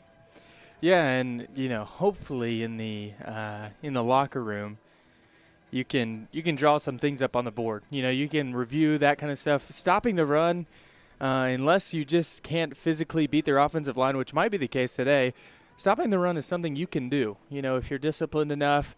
SNU's defense has proven to be pretty disciplined, so I'd expect to see improvement in the second half on the run game. But if I'm Monticello and SNU loads up the box, I'm going to look for the home run threat, which worked out really well in the first half. And offensively, SNU saw kind of mixed results. The opening drive was really good, and then not so much after that. They did have one good drive there near the end of the first half that resulted in a fumble. But what have you seen from them offensively that gives you some confidence here in the second half? Well, both quarterbacks are making pretty good reads. They're not keeping the ball when they should hand it off. They're making good decisions. The passing game has looked good. They had a touchdown that was called back because of an illegal formation. But the offense looks pretty decent. They look pretty decent. They still have the tendency, just like we saw in the first half, to do a 3-and-out right in their own red zone and punt the ball. And that's what really kills the defense. So hopefully they can control the tempo of the game as they get the ball at the beginning of the second half and have a long drive for a touchdown, wear out that Monticello defense, and run the ball effectively like they did in the first half. And like you talked about in the pregame, Monticello's defensive ends and outside linebackers have been very quick getting upfield and pinching in on the quarterback, on the running back. And what can SNU do offensively to counter that? Because we've seen several read option plays that have been stoned in the backfield because Monticello has been able to get into the backfield very quickly. Yeah, give the ball to Nate Walker. I mean, that's the most simple answer, right? Use your speed around the edges, create lanes outside. The wide receiver blocking has been great.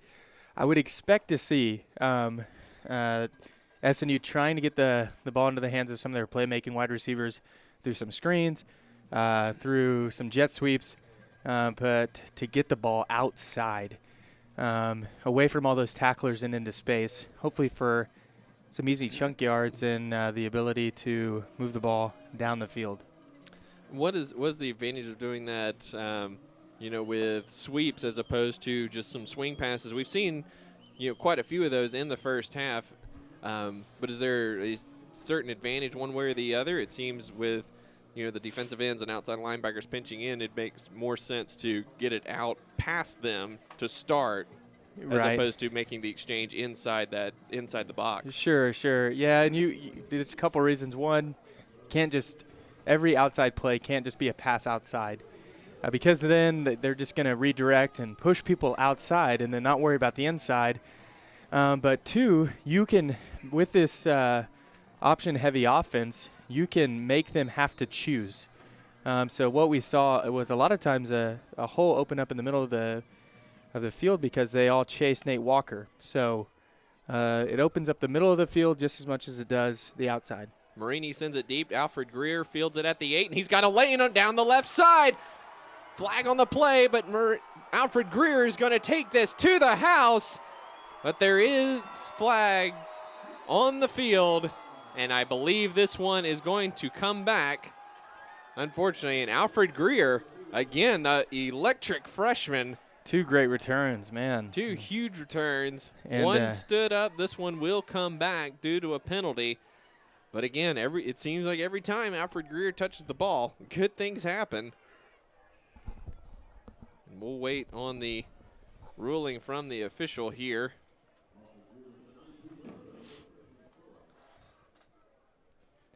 Yeah, frustrating penalty.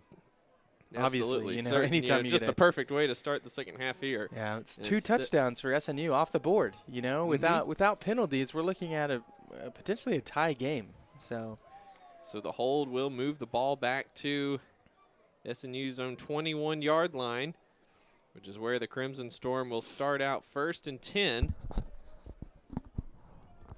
And it's going to be Jacob Spady coming back out with the offense to start the second half. And you hate to play the should have game or what would have happened if, but you have a touchdown that Monticello scores on something that should have been called a penalty, and then you have 2 touchdowns for SNU called back, and we're looking at a different ball game.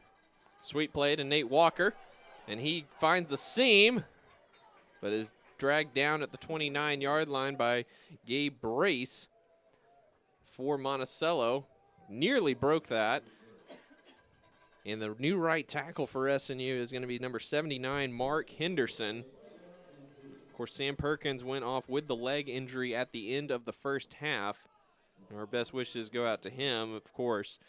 But Henderson, the sophomore from Amarillo, and his matchup on the outside with Brandon Young, certainly something to keep an eye on here in the second half.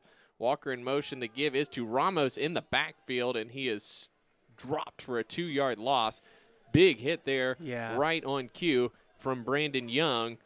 And again, Brandon Young has been in the backfield a lot today, disrupting those gives and disrupting the tempo of the SNU offense as Nate Walker comes off the field looking a little tired or beaten up, one or the other. Yeah, and that's just a power play or even a counter kind of look by SNU where you can quarterback can keep it or they can hand off to the running back, but the pulling guard laid on the block. So Trey Hills gets the carry, cuts back. Great stiff arm there against Jefferson. And another one and gets him out to the 46-yard line, 47-yard line. That's a good hard first run. down.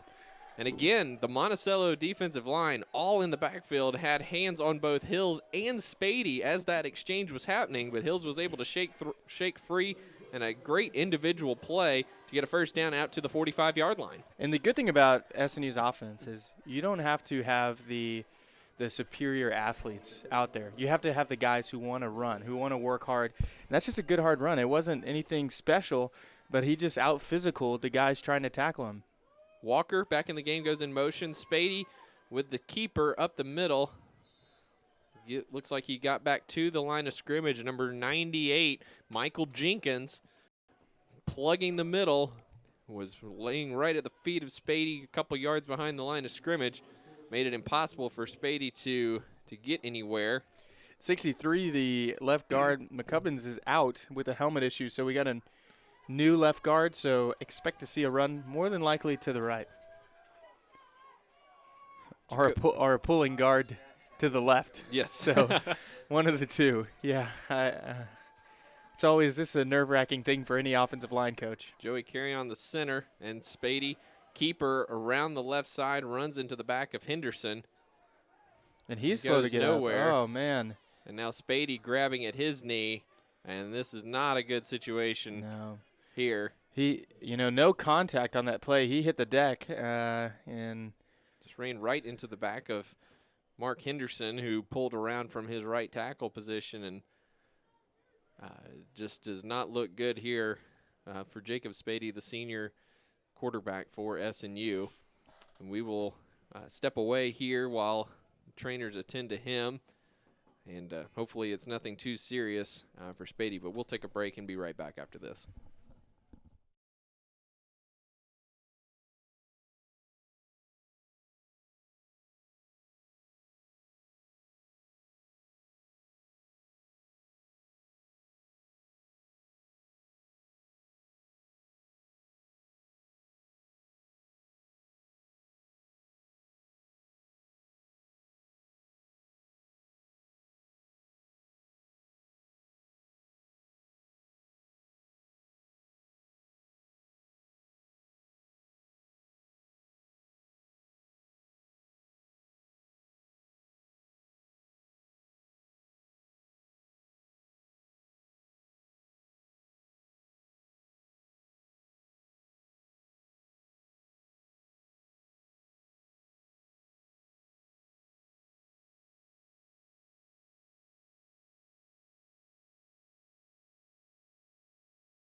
Welcome back here to a somber SNU football stadium as senior quarterback Jacob Spady is helped off the field with what looks to be a left knee injury. Yeah.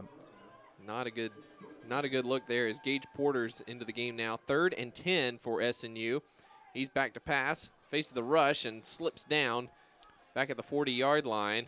And it's going to be 4th down, and SNU will have to punt. And that's frustrating because the running lane is there. And even though it's a pass play, he's probably going to get close enough to pick up the 1st down if the turf monster doesn't make its 3rd tackle of the game. With the 5-yard loss, frustrating for Gage right there. So SNU will punt. Ryan Reed out to punt for the 3rd time today. He sends a long end-over-end kick. That is fair caught at the 22-yard line by number 16, Deontario Brown.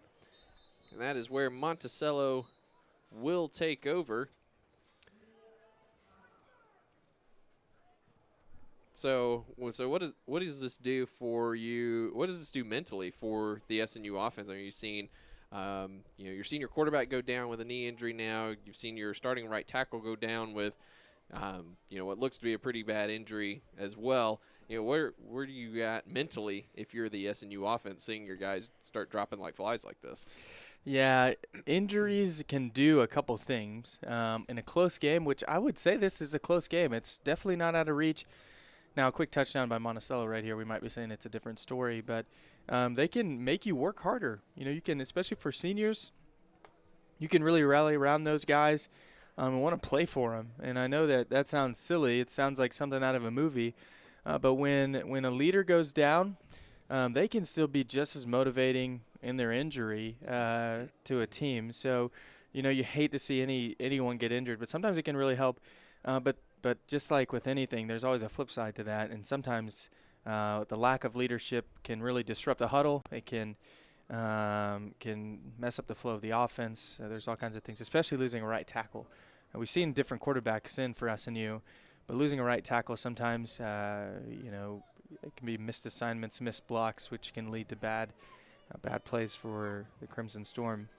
But this is a big series for the defense right here. Absolutely. First defensive series of the 3rd quarter. And if they can get off the field, you got to be thinking there's a lot of hope left for SNU's offense. Sears gives to Riley, picking his way into the middle of the defense, and he's swarmed at the 26-yard line. It's a pickup of 3 on the play, so 2nd and 7. Good job filling those cutback lanes. There's nowhere for him to go. He's got to run straight ahead. Yes, he gets 4 yards, but he's not getting 8 yards or 7 yards, and you can live with that. You can live with 4 yards because eventually 4 yards will become 2 yards. But it's the cutback lanes that run for 1st downs that you're worried about. So we'll see if SNU corrected its run game issues. Day and Riley averaged 7.1 yards per carry in the 1st half, so 3 is a good number for SNU. The give is to Riley again, and that cutback lane, like you mentioned, filled quickly. Gain of about 3 more on the play to bring up 3rd down and 3 from the 30-yard line with 10 minutes to go here in the 3rd quarter. 3rd and 3 is not a bad place to be in because Monticello has to choose to either pass or run. They haven't passed a ton this game. Passing is such a rhythm thing, and if you run, and you don't get it, it's an easy. You got to punt it. So SNU is in a good position right here. Let's see if they can hold. 2 wide to the left, 1 to the right. Tight end to the right of Sears. Fakes to Riley. He's going deep. Back shoulder throw to number 18, Juwan Davis. And it is ruled incomplete by the official on the far side. The Monticello coaching staff not agreeing with that call. But it is an incomplete pass, and it is 4th down. 3 and out. You got to love it. For SNU. Now, I'm sure if you're the defensive coordinator, yelling, punt safe, because the quarterback, he's being switched right on cue, right as I say. He's out there punting. They bring in their normal punter, number 19. There's a really nice throw really good idea from Sears, just a little bit short. Those back shoulder throws are hard. Marini with a high hanging punt. It's going to be Stephen Gordon, who fields it at the 30. Surprised to get. I know this is the coach coming out of me. You don't often see a long snap with that kind of velocity on it, especially in the high school level. Yeah, the coaches always enjoy the little things that get them excited. And I'm not really sure why we keep having media timeouts. I mean, not to say that we don't need a timeout every now and then, but it's us and it's the Monticello radio crew. I'm not really sure why everybody else needs a break here for this, but we'll keep it here with you. It is the only home game in October for SNU, so it is a breast cancer awareness game.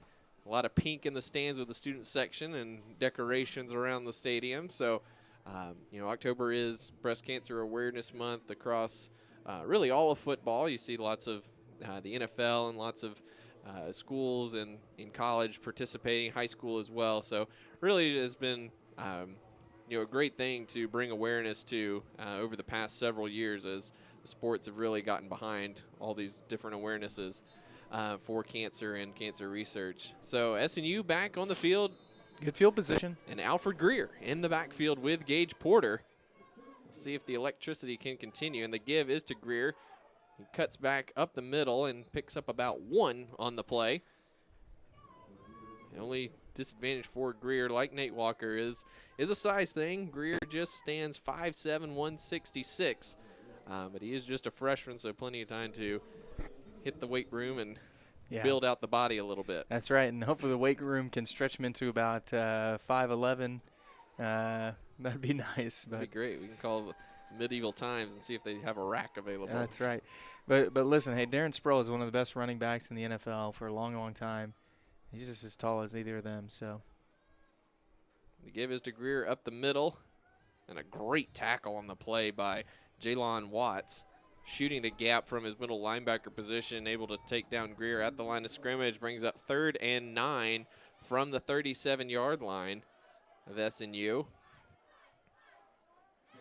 And Landry, it's been interesting to see Monticello's alignment.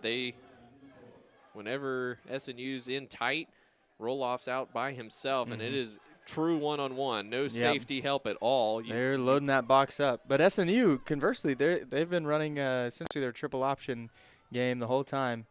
Looked like a catch. They're going to rule it a catch. But over here we're getting the opposite line judge saying incomplete. That seems like a rough call to make.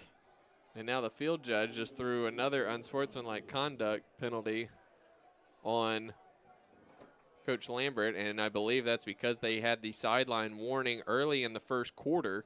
But yes, I agree. The line judge on the SNU sideline made the call on the slant to roll-offs from the far side of the field.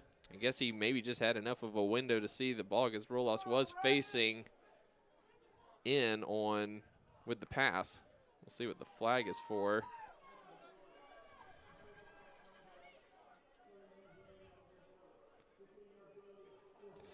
And they do get Coach Lambert with the unsportsmanlike conduct penalty.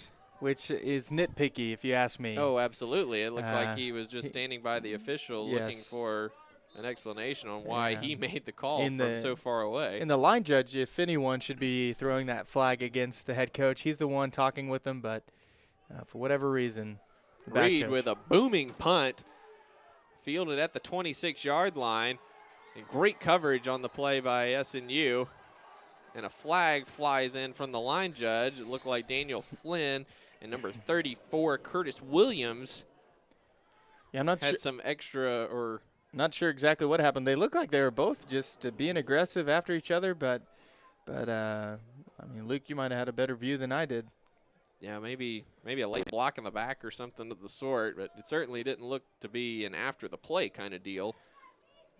Sometimes, as a referee, I'm sure you have to throw a couple flags that maybe are nitpicky to make sure the game stays in control. Absolutely. And it looks like these last few penalties have been kind of hey, watch out.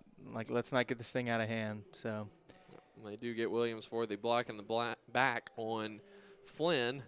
So that'll move it back to the 21-yard line of Monticello, where the Boll Weevils will take over 1st and 10, 7:45 to go here in the third quarter.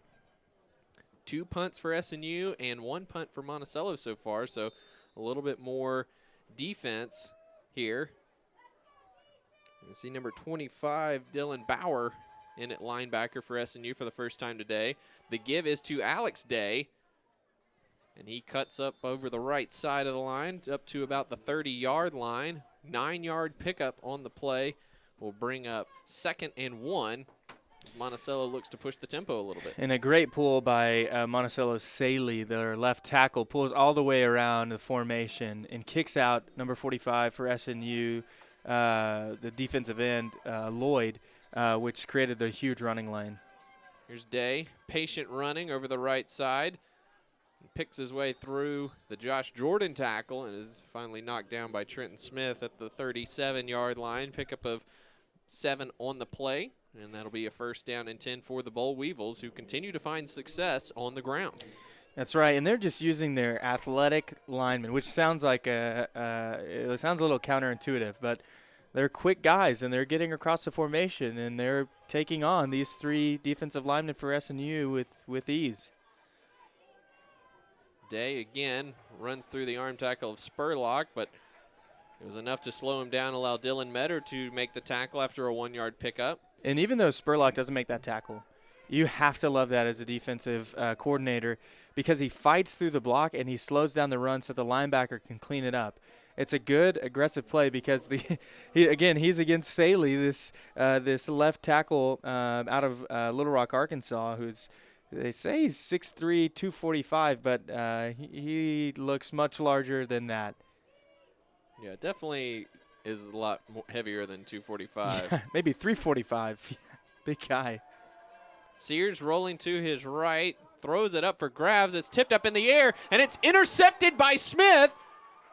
The officials huddle, and they say he did come down with it. What a play. What Huge a play. play. The pass was behind Parham.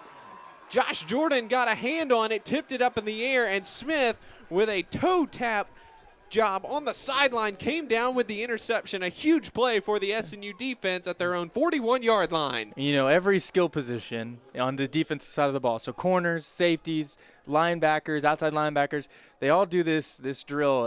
It's almost like layup lines. It's called tip drill, right? And if you're familiar with football, you've probably done tip drill 1,000 times. And it almost seems pointless at times. You do it every day in practice. You've done it since Little League. But that's why I do tip drill, because eventually that ball is going to get tipped up and you're going to have to know what to do with it when it comes to you. So good job by keeping the ball in the air and making a play on it. Hills goes in motion to the left. Porter fakes the handoff to Greer, rolling right, throwing deep down the field, and it's short of roll-offs over the head of Hills and kind of just split those two, running deep drag routes across the field. And that was the same play they scored that got called back, the touchdown that they scored on. And it's essentially out of this diamond look, it's just a flood play action. So you're just booting to the right, and you've got a deep post, you've got a mid post, and then you've got one little out shoot route. He was looking for the long ball this time, and nothing was really open on that play. Hills comes in motion to the right this time. Fakes that way. Greer makes a move in the hole, but is dragged down on the play by Brace, who has been everywhere for the Monticello defense. And Greer does pick up 5 on the play, bringing up a 3rd and manageable 5. It was a good hard run. 3rd and 5, you'll live with that. And he really was just a moment away from breaking it for quite a bit of yards. So 3rd and 5. At this point in the game, Luke, do you think SNU's thinking about 2-down territory right here? Certainly. I think so as well. Right around midfield. I would say it depends on if you're able to get positive yardage here. I certainly would look to go for it as Ramos lines up at running back to the left of Porter. Takes the snap, run all the way, following Ramos, cuts it back up the middle, and Porter has 7 yards and a 1st down for SNU. Great design quarterback run there, and Ramos has been an excellent blocker from the running back position so far this season, and that's why he's in there. And So SNU crosses midfield and gets a first down at the Monticello 47-yard line. And it's just that QB draw. And if for number 2 I almost called him Henderson State. For Monticello, the D tackle, or number 3, excuse me, he's shooting up the field. He's so close to making that tackle, and then all of a sudden he gets kicked out by the guard. It's a great play design. It's worked all game, and I would expect to see it a little more. You obviously can't use it every play, but it's worked out really well, especially with Gage in the backfield. Ramos on the carry there for no gain. A little bit of a counter play there. Stopped right at the line of scrimmage, so it'll be 2nd and 10 for SNU. You know, we talked last possession about how Roloffs is in true one-on-one situations. You know, with a 6'5" frame, I wouldn't be opposed to taking a shot at him almost every possession. Yeah. Hills comes in motion right. Option look with Porter, pitches it out to Walker, who's got some speed, and he's banged down at the 41-yard line. Good pursuit there by number 32, Lloyd Turner. Shades of Florida State right there, man. Classic option play. That was a beautiful design play there. Pickup of 6 on the play, so 3rd and 4 from the 41-yard line for Porter and the SNU offense. Runs over to the sideline to get the play call from Coach Lambert. 2 wide to the left, 2 to the right. Ramos lined up to the right of Porter. There's the snap. QB draw all the way, following Ramos. Great block in the hole by Ramos as Porter has some space to the outside, and he could go all the way, and he will! Touchdown, SNU, 41 yards from Gage Porter. And some huge blocks there in the hole from Ramos, and on the outside from Nate Walker were the keys on that one, Landry. Yeah, absolutely. Nate Walker very well could have held on to that block and got called for a holding, but gets his hands off the defender, does the right thing, and it leads to a touchdown. It looks like they're going to go for 2 here to try to get to 14-21. Little early, according to the chart. Yeah. Depending on what chart you're looking at, I don't know. I'm always I'd always want to do it to tie the game, but I understand why you do it now. He's going fade to Roloffs in the corner, and it's knocked away, past too far inside there. Well, at least there's the issue you have there with going for 2 so early. Now you're still down 2 possessions. Right. With just under 3 minutes to go here in the 3rd quarter. Now the score now Monticello 21, SNU 12. But again, Gage Porter showing off the electric ability he has in the open field. Read his blocks perfectly, and Ramos just with a enormous block taking the linebacker to the ground. Yes. Hopefully the linemen reward him with pancakes later. Yes, he absolutely deserves a pancake award for that one. Man, just an incredible block. And you know what they did? They ran the QB draw again, but it was blocked differently. So if you're a linebacker, you're expecting a QB draw to have a guard kick out, or you're expecting something. It really looked a lot like a zone. And then after the zone, you just have a lead from the running back. So you're not expecting that. You're looking for something else as a linebacker. And then all of a sudden, you're getting pancaked by Roma. I can't even say his name. Ramos on the way for an SNU touchdown. So Aguiano set to kick off. Turner and Brown, back deep. For Monticello, it will be Turner at the 1-yard line. He got some blockers and runs into his own man, and number 37, Kizik, at the 30-yard line, and that is where Monticello will take over, 1st and 10. And SNU coming out with another opportunity for their defense. And they're back on the field quickly. There's a quick touchdown. But this is when you want to be back on the field quickly. They just scored. You have all the momentum this half. You've had them with a 3-and-out. You just picked them off. And so you're ready to go. You're ready to be physical. You're ready to make those tackles that maybe when you're down by 2 scores, you don't necessarily want to throw your body into a tackle. Sears will hand the ball off to number 20. That's Nigel Dora. 6-foot senior from Monroe, Louisiana, and he picks up 4 on the play, about 5 there. So it'll be second and a long 5. Jalil Maxwell on the field for SNU, 6'3", 200 junior from Harker Heights, Texas. First action we've seen of him today, and to my recollection, most of the season. Brings up second and a long 5, 2:12 and counting here in the third quarter. Walsh in motion to the right. Sears hands it off, and he is met in the backfield. Miles Roll with a huge takedown right at the line of scrimmage. Great read. And Monticello is doing what, if I was a coordinator, I would do the same thing.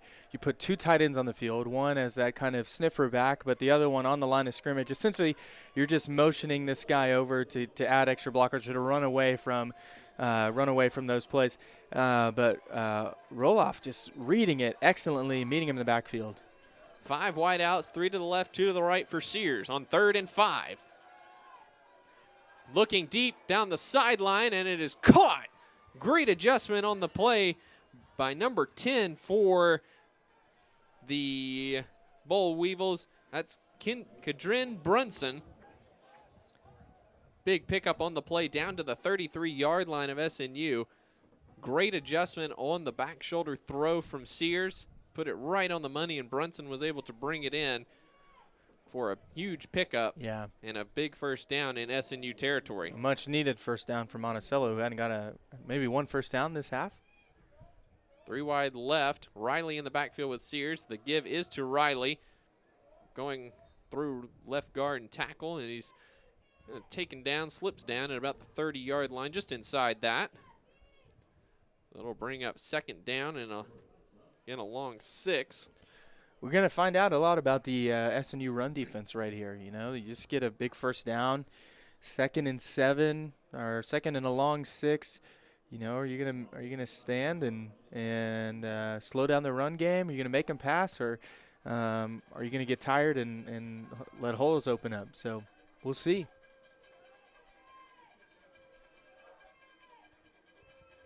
Sears gives to Riley, who is met quickly again by Miles Roll. Pickup of just 1 on the play. And it's going to bring up a huge 3rd and 5 when we come back to start the 4th quarter. Great 3rd quarter for the SNU Crimson Storm with a touchdown drive and a couple key stops on defense. We head to the 4th. Boll Weevils lead the Crimson Storm 21-12. We'll be right back after this.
Third and 5 here for Arkansas-Monticello. Terry Bozeman in the backfield in the Wildcat formation, and that's going to be a false start on the Boll Weevils. Another big momentum play for SNU. It's going to be 3rd and a long 5, or 3rd and a long 9. It's good stuff. Good stuff. So Bozeman goes off. Sears back on, and the Wildcat play put to bed there. So Monticello switching out personnel, and SNU will match. SNU's been matching with 5 defensive backs every time Monticello rolls out with 5 as well.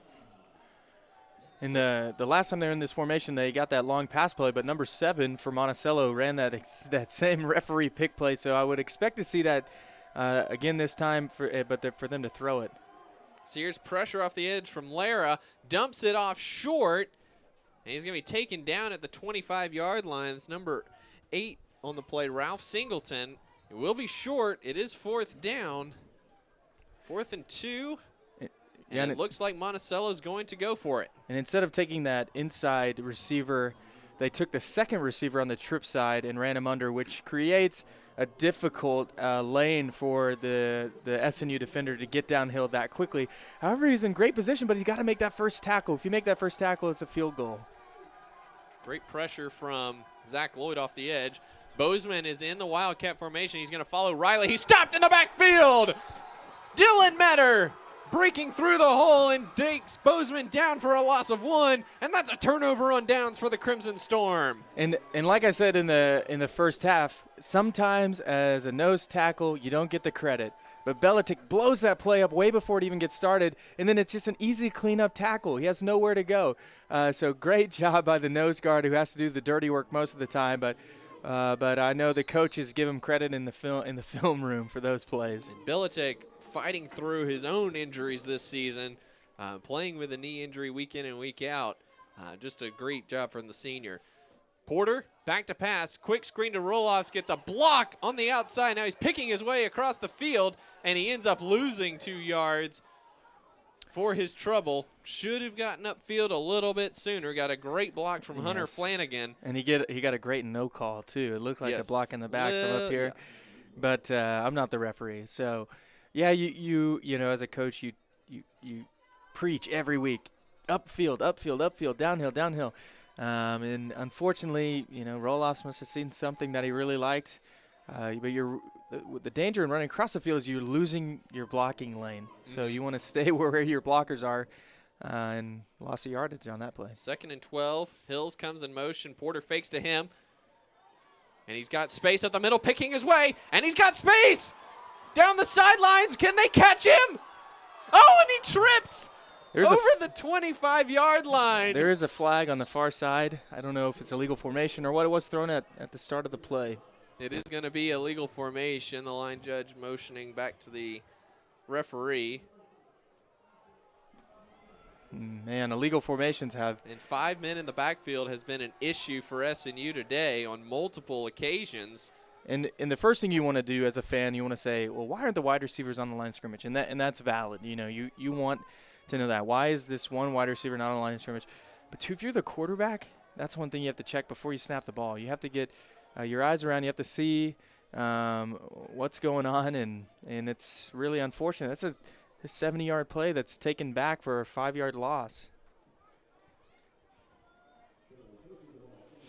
It's about the 3rd time that's happened, too, and it seems to be consistently when Hills has come in motion. Mm-hmm. I don't think it's necessarily Hills' fault because he's the one in motion. Right. But it's just coincidence that every time he's been the one in motion, that's when that penalty has been called. Now Walker in motion. Porter gives to him around the right side, gets some blocks on the sideline, runs over a tackler on the sideline. My goodness. Nate Walker laying the wood on the Monticello defensive back on the far side of the field. Picks up 7 on the play, and it will be 3rd down and 11 from the 24-yard line. He threw all 160 pounds of his frame into that tackler right there.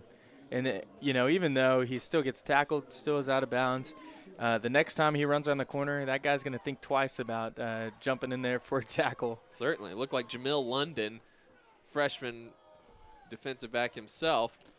Coach Lambert's frustrated on the sidelines right now. Porter takes the snap. And that looks like it's going to be a hold on Mark Henderson against Derek Young.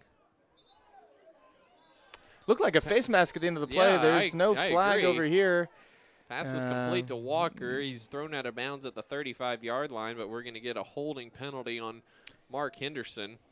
Again, he's replacing Sam Perkins, who went down at the end of the first half with a leg injury, and he's had a rough go with Brandon Young, who has been in the backfield all day today, regardless of who's been at right tackle there. So the 10-yard penalty will set SNU back inside their own 15-yard line at the 14. Now it is 3rd and 22. They need to get to the 39 or 36-yard line, excuse me, in order to pick up a first down. 12-12 and counting here in this one. Boll Weevils still lead SNU 21-12, but penalties have become, the story really for both teams. Yes. Since middle of the second quarter. Yeah, it hasn't been the cleanest second half. It's been an exciting one, though. Ramos in motion. Porter, design run all the way. Got a lot of space at the middle. Blockers in front, and he picks up a big chunk of yards up to the 30-yard line. But it will be short by about 6 yards, and it will bring up fourth down. And you can look across. And SNU will punt. You can look across the sidelines. If there's a chance for a fake one, in any point in the game, this would probably be the time, and you could see just about every defensive coach from Monticello over there giving the safe call. Eyes on the ball, no busts. Just hold on to your guy, and we'll move on to the next play. Reed on to punt, gets off the high end-over-end kick. It bounces, takes a Monticello bounce back to the 43-yard line into the arms of Jacoby Hicks, and that is where it will be downed. And Monticello will start 1st and 10 when we come back. 11:07 to go here at SNU Football Stadium. Boll Weevils lead the Crimson Storm 21-12.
And we're back here at SNU Football Stadium.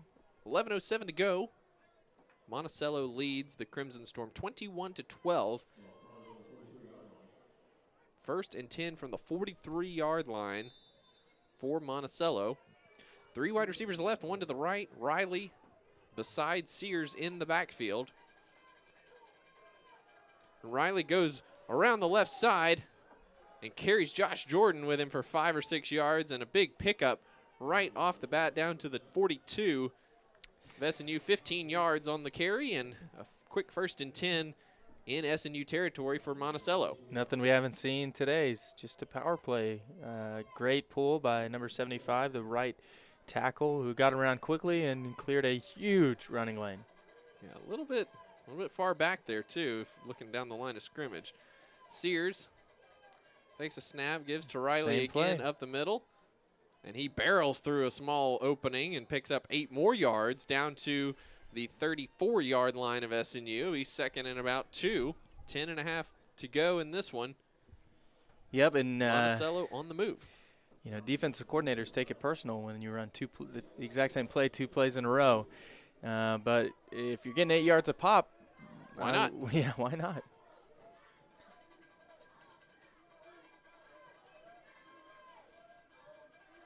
Riley again, same play again, and he barrels down to the 20-yard line.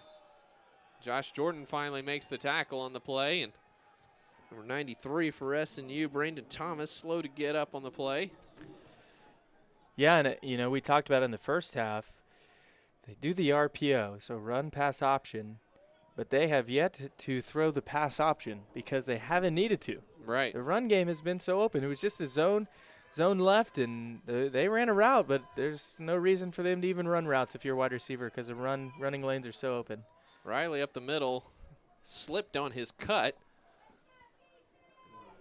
Looks like he picked up nothing on the play, so 2nd and 10 from the 20-yard line. As we tick down toward 9 minutes to go in this one. A huge play, huge series here for the SNU defense, just trying to keep themselves with a chance here in this one, in a game that they've had opportunities, have looked pretty good at times, but just been unable to capitalize on some of their momentum offensively. And Monticello looking to maybe put this one away with a touchdown. Handoff is to Alex Day. He goes over the right side this time, picks up 5 yards down to the 25-yard line. It will be third down in a long 5 here from the about 15.5-yard line. Huge play here for the Crimson Storm. Absolutely. Looking to force just a field goal. Yeah, and on a day like today, you'll take a field goal attempt. You know, they've almost blocked a couple PATs, and if they can hold them right here, you like your chances. Even if they make the field goal, you like your chances so much, obviously so much better than a touchdown. 3 wide receivers to the right. The handoff is to Day again. He runs right, nobody there. Picks up the first down easily. Now he's looking for the end zone, and he's taken down by Smith inside the 5-yard line. And Landry just a simple play off the right side, and nobody home with the coverage, or the wide receivers taking all the coverage away from the play. Yeah, and it's just a jump cut play. So the design makes the defense think that everything is flowing to the left, and then the running back takes one hard step into the ground and pushes everything to the right. And everyone has flowed the other way, which created a huge running line. Day to the right of Sears. The give is to Day, and he barrels right up the middle, spins into the end zone for the touchdown for Monticello. And that drive was just a little bit too easy there. 57 yards on the drive, every single one of them on the ground, going up 28-12 here with 7:43 to play in this one.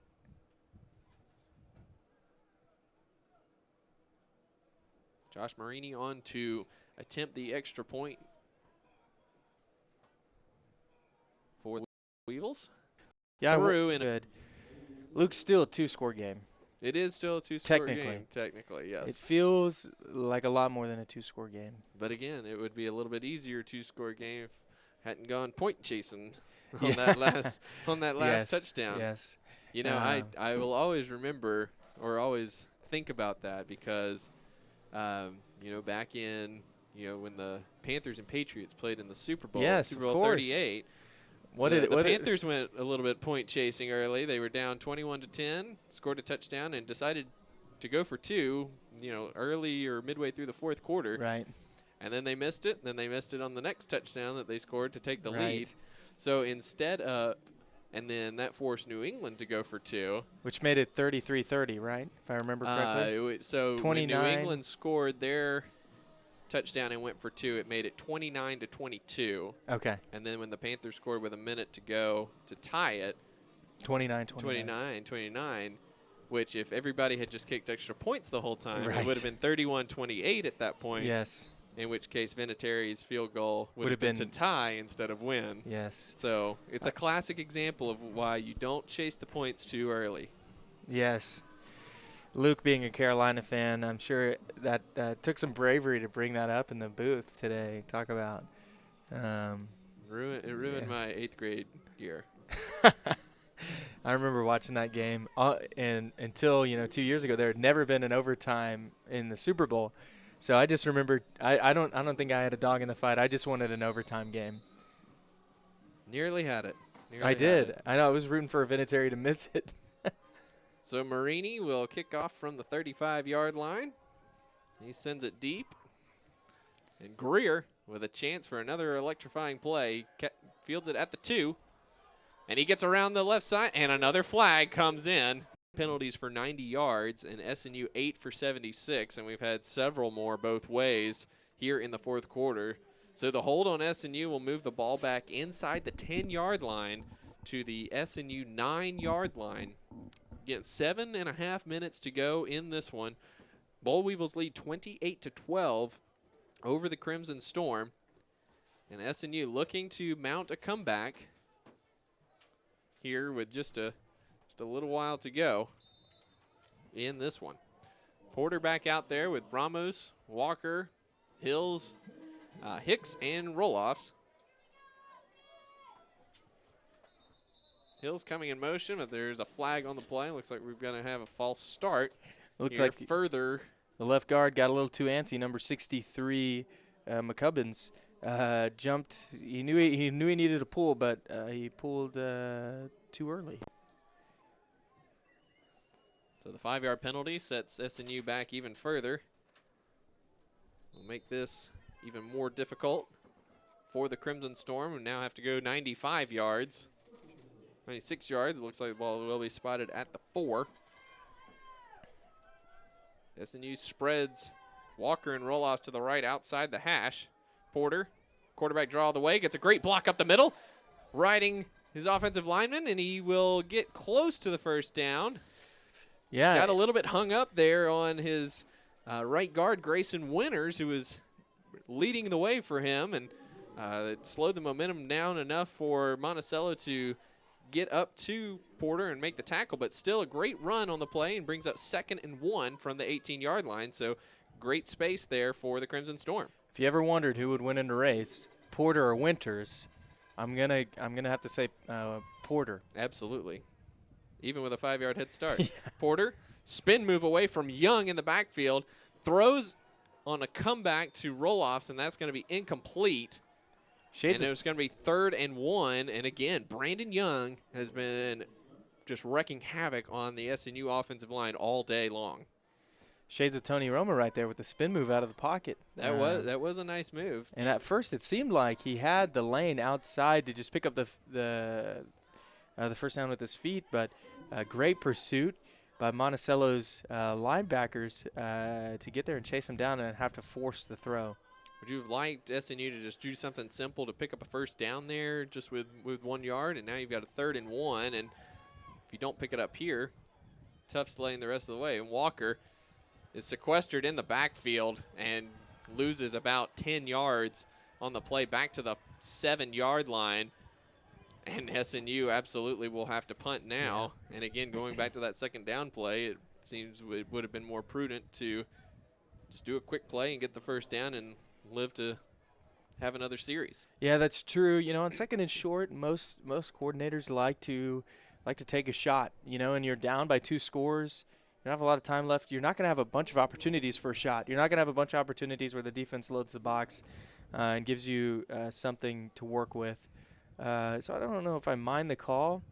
The issue was the 3rd down play where you lose 15 yards, you know. Certainly. Reed's punt is fielded at the 43-yard line of SNU by Brown. 38 yards on the kick. So Monticello with an opportunity to certainly put this one on ice with 5:55 to go. SNU will call upon its defense once again to make a stand and give the offense another shot at mounting a comeback. But certainly a dire situation here for SNU as Monticello comes out. Watch QB. Double tight ends to the left. Sears by himself in the shotgun. QB power right here. He hands off to the wide receiver in motion. That's number 82 on the play, Jeremy Hampton. The ball did come out, but it does go out of bounds, it looks like. Wow. It looked like he was down, but he's having trouble getting off the field. I was wrong about the QB power. It was a power play, but they did hand it off. And really, really unfortunate for Southern Nazarene. Fumble. Looks like you land on it. You might have another chance, but Monticello keeps it and even gets an extra couple yards for their efforts. So Monticello ball will go back to the spot of the fumble, which is the 35-yard line. So 2nd and 3. And Devontae Dean in the backfield now with Sears. First action for him today.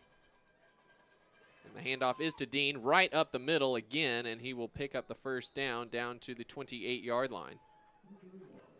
And it's just been too easy all day right up the middle for Monticello, just bullying the middle of that SNU defense and picking up 6-7 yards a chunk. If you're SNU, you need a play. You need not just stopping the run. You need some kind of momentum shifts, and on defense you're hoping to strip the ball out. So you're keeping that running back high when you tackle him, and you're trying to rip the ball out. I doubt Monticello is going to pass, so I wouldn't assume an interception would be something you're looking for. Sears hands off to Dean again. Bounces off the left side. Huge stiff arm on Smith. Smith does hang on long enough to get the tackle at the 17-yard line, but again, a pickup of about 12 on the play, and that will be another first down for Monticello. The clock ticks down to 4.5 minutes to go. Keeps running. Yeah, and that's the biggest problem for SNU right now is the clock is running out of time quickly. Monticello in no hurry. Wide receiver to each side. 2 tight ends in the game, Walsh and Washington. And Devontae Dean behind Sears. He will take the handoff. Cuts back in the middle. Daniel Flynn got there first, and Dean falls forward to the 14-yard line. Pickup of 3 on the play. So 2nd and 7 from the 14, and it looks like we have an SNU player who's slow to get up. Can't tell who that is. It looks like it might be. It is Trenton Smith who's down on the play. He's been involved in a lot of tackles today. Might one too many there. It looks like he's getting his legs looked at. Potential cramp right here. Certainly. Which is interesting. You know, it's not very hot outside. Maybe, you know, it's a long game. You know, college game's a long game.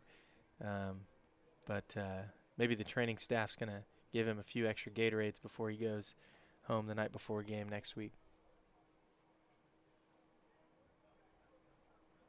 They will help him up and will jog off on his own power. He just got his bell rung a little bit. Signals into the stands that he's all right, and Anthony Stevens will come into the game for him, number 31. So SNU looking to get a quick stop here and ideally force a turnover. Certainly you just want to prevent points from going up on the board here with the game still technically 2 possessions, down 16 with 3.5 minutes to go. As the clock continues to move.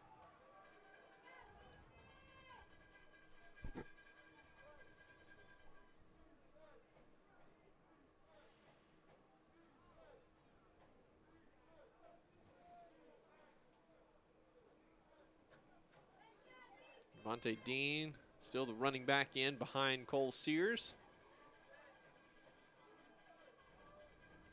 And it is going to be Dean over the left side, is met in the hole by Miles Roll and is taken down at the 11-yard line, and SNU will burn its first timeout with 3 minutes to go. And we will take timeout with them. 3 minutes to go here from SNU Football Stadium. The Boll Weevils lead the Crimson Storm 28-12. You're listening to SNU Football.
Third and 4 from the 11-yard line for Monticello. Dean right up the middle, and he's going to be stopped short. Jaquel Davis there on the play. And SNU will burn its second timeout. 2:52 to go. It's 4th down. And Landry, what do you if you are the Boll Weevils, do you go ahead and kick the field goal, make it a 3-possession game, or you kind of go ahead and get this first down and basically end this? Yeah, get the first down. I mean, that's what you're thinking. I understand the the math is kick the field goal, 3-possession game. There's no way. The flip side to that is if it gets blocked, they return it, then all of a sudden you're looking at something else. So if you're going to turn the ball over, why not turn the ball over on your opposing team's 9-yard line or give or take a few yards. So make SNU drive 90 yards instead of potential miscues that only really gets you 3 points and just put you in a little bit better position than you're already in. So I would imagine, which I think they are, I would imagine the offense running back out on the field real quick. They do think the same way that we do here, and we'll go for it here. It looks like it's going to be 4th and 1 from the 8-yard line.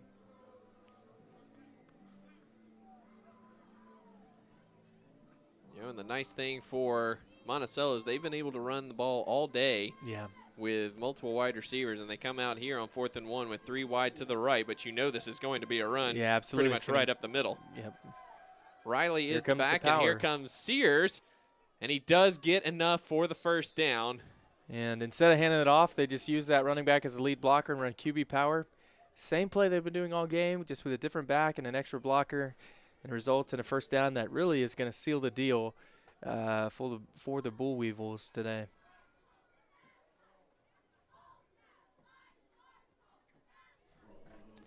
So it looks like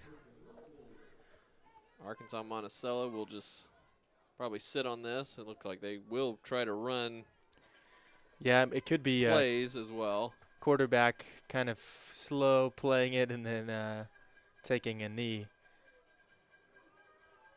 And they do hand it off to Dean, who powers up the middle. He gets it down to the 3-yard line. And I don't know if they have enough. I guess they'll have enough time to potentially run the clock out. SNU does take its final timeout, though. Hoping for a miracle, I suppose. Yeah.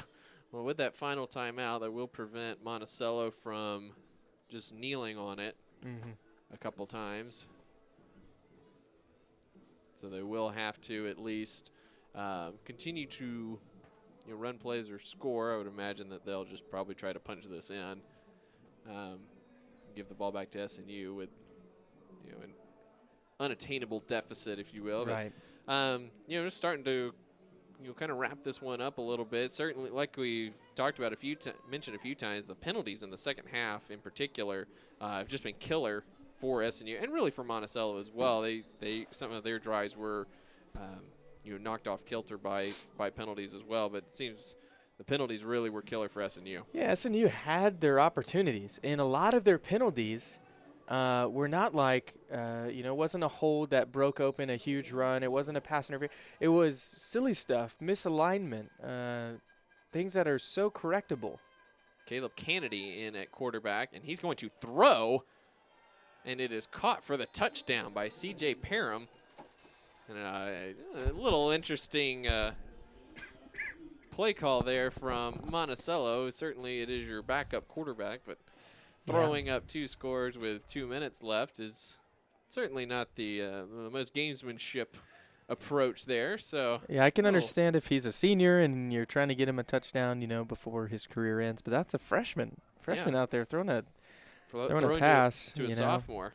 And it does really. It only takes 7 seconds off the clock. It's not even like it wound the clock down, but touchdown's a touchdown, and that's definitely going to seal the deal and shut the door for SNU's chances. You have all the times to run it, too, after you've got, 57 minutes of evidence that the running game is doing just fine. Yes. You decide to throw on the 2-yard line. So, but either way, they're the coaches, and we're just up here talking about it. That's right. So 35-12 now, Monticello leads, and Landry, like you were saying before that touchdown pass, SNU did a lot of good things on both sides of the ball, but as has been the case in the past 3 weeks, it just hasn't been enough. They haven't been able to find the consistency needed to come up with a win. No, they haven't. They haven't, and they played a good game today, and I think that's what's going to be so frustrating when they go in the locker room, is that they played hard and they did a lot of things really well. Offensively, they look like a brand new team, but just too many mental errors that cost too many big plays. 2 touchdowns called back and 1 70-yard run called back. I mean, that right there shifts the entire game. And then a fumble in the red zone. These are things that are easily correctable, and that are frustrating when you lose. But the coaching staff has to be happy that there is somewhere to go. There is some light at the end of the tunnel. Stephen Gordon fields the kick on the bounce and returns it up to the 31-yard line. And for the first time in a while, we do not have a flag on the kickoff return. So not surprising. I was just waiting for an illegal formation on a kickoff return. Yeah, exactly. We like to highlight the steps in the positive direction here. So SNU with 1:50 to go, no timeouts, down 35-12. We'll trot back out there and see what they can do here. And we're 88 into the game now for SNU. That's Dalton Sanders, Jr. from Price, Texas. Porter with Greer to his left. The give is to Greer. He is taken down for a 1-yard loss back at the 30-yard line. And into the game now is number 18. On my roster here, it's James Love. I won't hold myself to that's who that is, since he is listed as a linebacker, 6'2", 195 senior. But we're going to go with that for now. So doesn't look like a 6'2", 195-pound senior, Luke, but no, he's barely taller than Greer, who stands at 5'7". So I don't think that is James Love out there. But the handoff is to Alfred Greer, and he is taken down at the line of scrimmage. No gain on the play. It'll be 3rd and 11 from the 30-yard line. Russ, our statistician, will taking a peek at the roster real quick to see who else is number 18 on this roster here. Dylan Schmidt, sophomore from Colony, Oklahoma, Corn Bible Academy. Ah, there we go. That sounds more like it. So Dylan Schmidt, apologies to the Schmidt family for mixing that up. 30 seconds to go as SNU comes out in their wishbone look. Hills goes in motion to the right. Schmidt will give to Greer, who bursts through a hole up the middle and then is decked at the 33-yard line. And that should just about do it from SNU Football Stadium here as the final seconds tick away. Arkansas-Monticello will head back to Monticello with a 35-12 win over the Crimson Storm. And Landry, again, going back to what we were saying, the consistency has been the biggest struggle for SNU all season long, and particularly these past few weeks. How do you gain consistency? What is the big key in maintaining consistency on both sides of the ball? For the offense, you did a lot of things right. So look at the film, see what you did right, and hang on to those things. A loss like this is frustrating because just a few mental errors and you're in it at the end. Even if they score 35, SNU had the ability to put just as many points on the board. So consistency, you want to do the things that you do well the next week. So they blocked really well. They ran quarterback draw with excellence. So do those things again well next week. And defensively, they did play better against the run at times. And so you want to look at those things and you want to make corrections. Each offense each week it has a lot of differences. But you also have to put in the work at practice. You got to make sure that those tackling drills you're doing, that you're doing those with full effort and full force. When you're going against a scout team, even though they're not the team you're going to play, they're just simulating it. You don't want to have mental busts, or you don't want to miss tackles or things like that. So, my coaching philosophy would be the little things. You got to focus on those little things, and those little things help you win games in the long run. So consistency starts with just those small little details, and trying to knock those out in practice. So in the game, you're not worried about them. You're not worried about lining up incorrectly. You're not worried about missed tackles. But I think the culture is there for SNU. I think they want a culture of winning, and they want a culture of excellence. And so I'll be eager to see how they do the next few weeks to improve that culture. Yeah, absolutely. And, there certainly were quite a few mental errors, in this one. You look at the, all the illegal formation penalties in particular that really killed a lot of momentum on some of those plays. I believe the long run from Porter was called back because of the illegal formation, and it's tough when you have those small mental errors. Right. The errors that happen, holding or blocks in the back that happen when you're trying to make a play, certainly, aren't necessarily excusable, but they are a little bit more understandable, if you will. But the little mental errors of getting lined up correctly, or making sure you're on the line of scrimmage, or knowing the snap count, or who you're going to block, right? Everything that you can control before the play actually happens, those certainly wear on you a little bit more. Yeah, absolutely. And there were maybe too many to count this game. So, sometimes the best way to correct those, you rep them in practice, but then you get a few extra sprints in at the end of the day too, for all those penalties.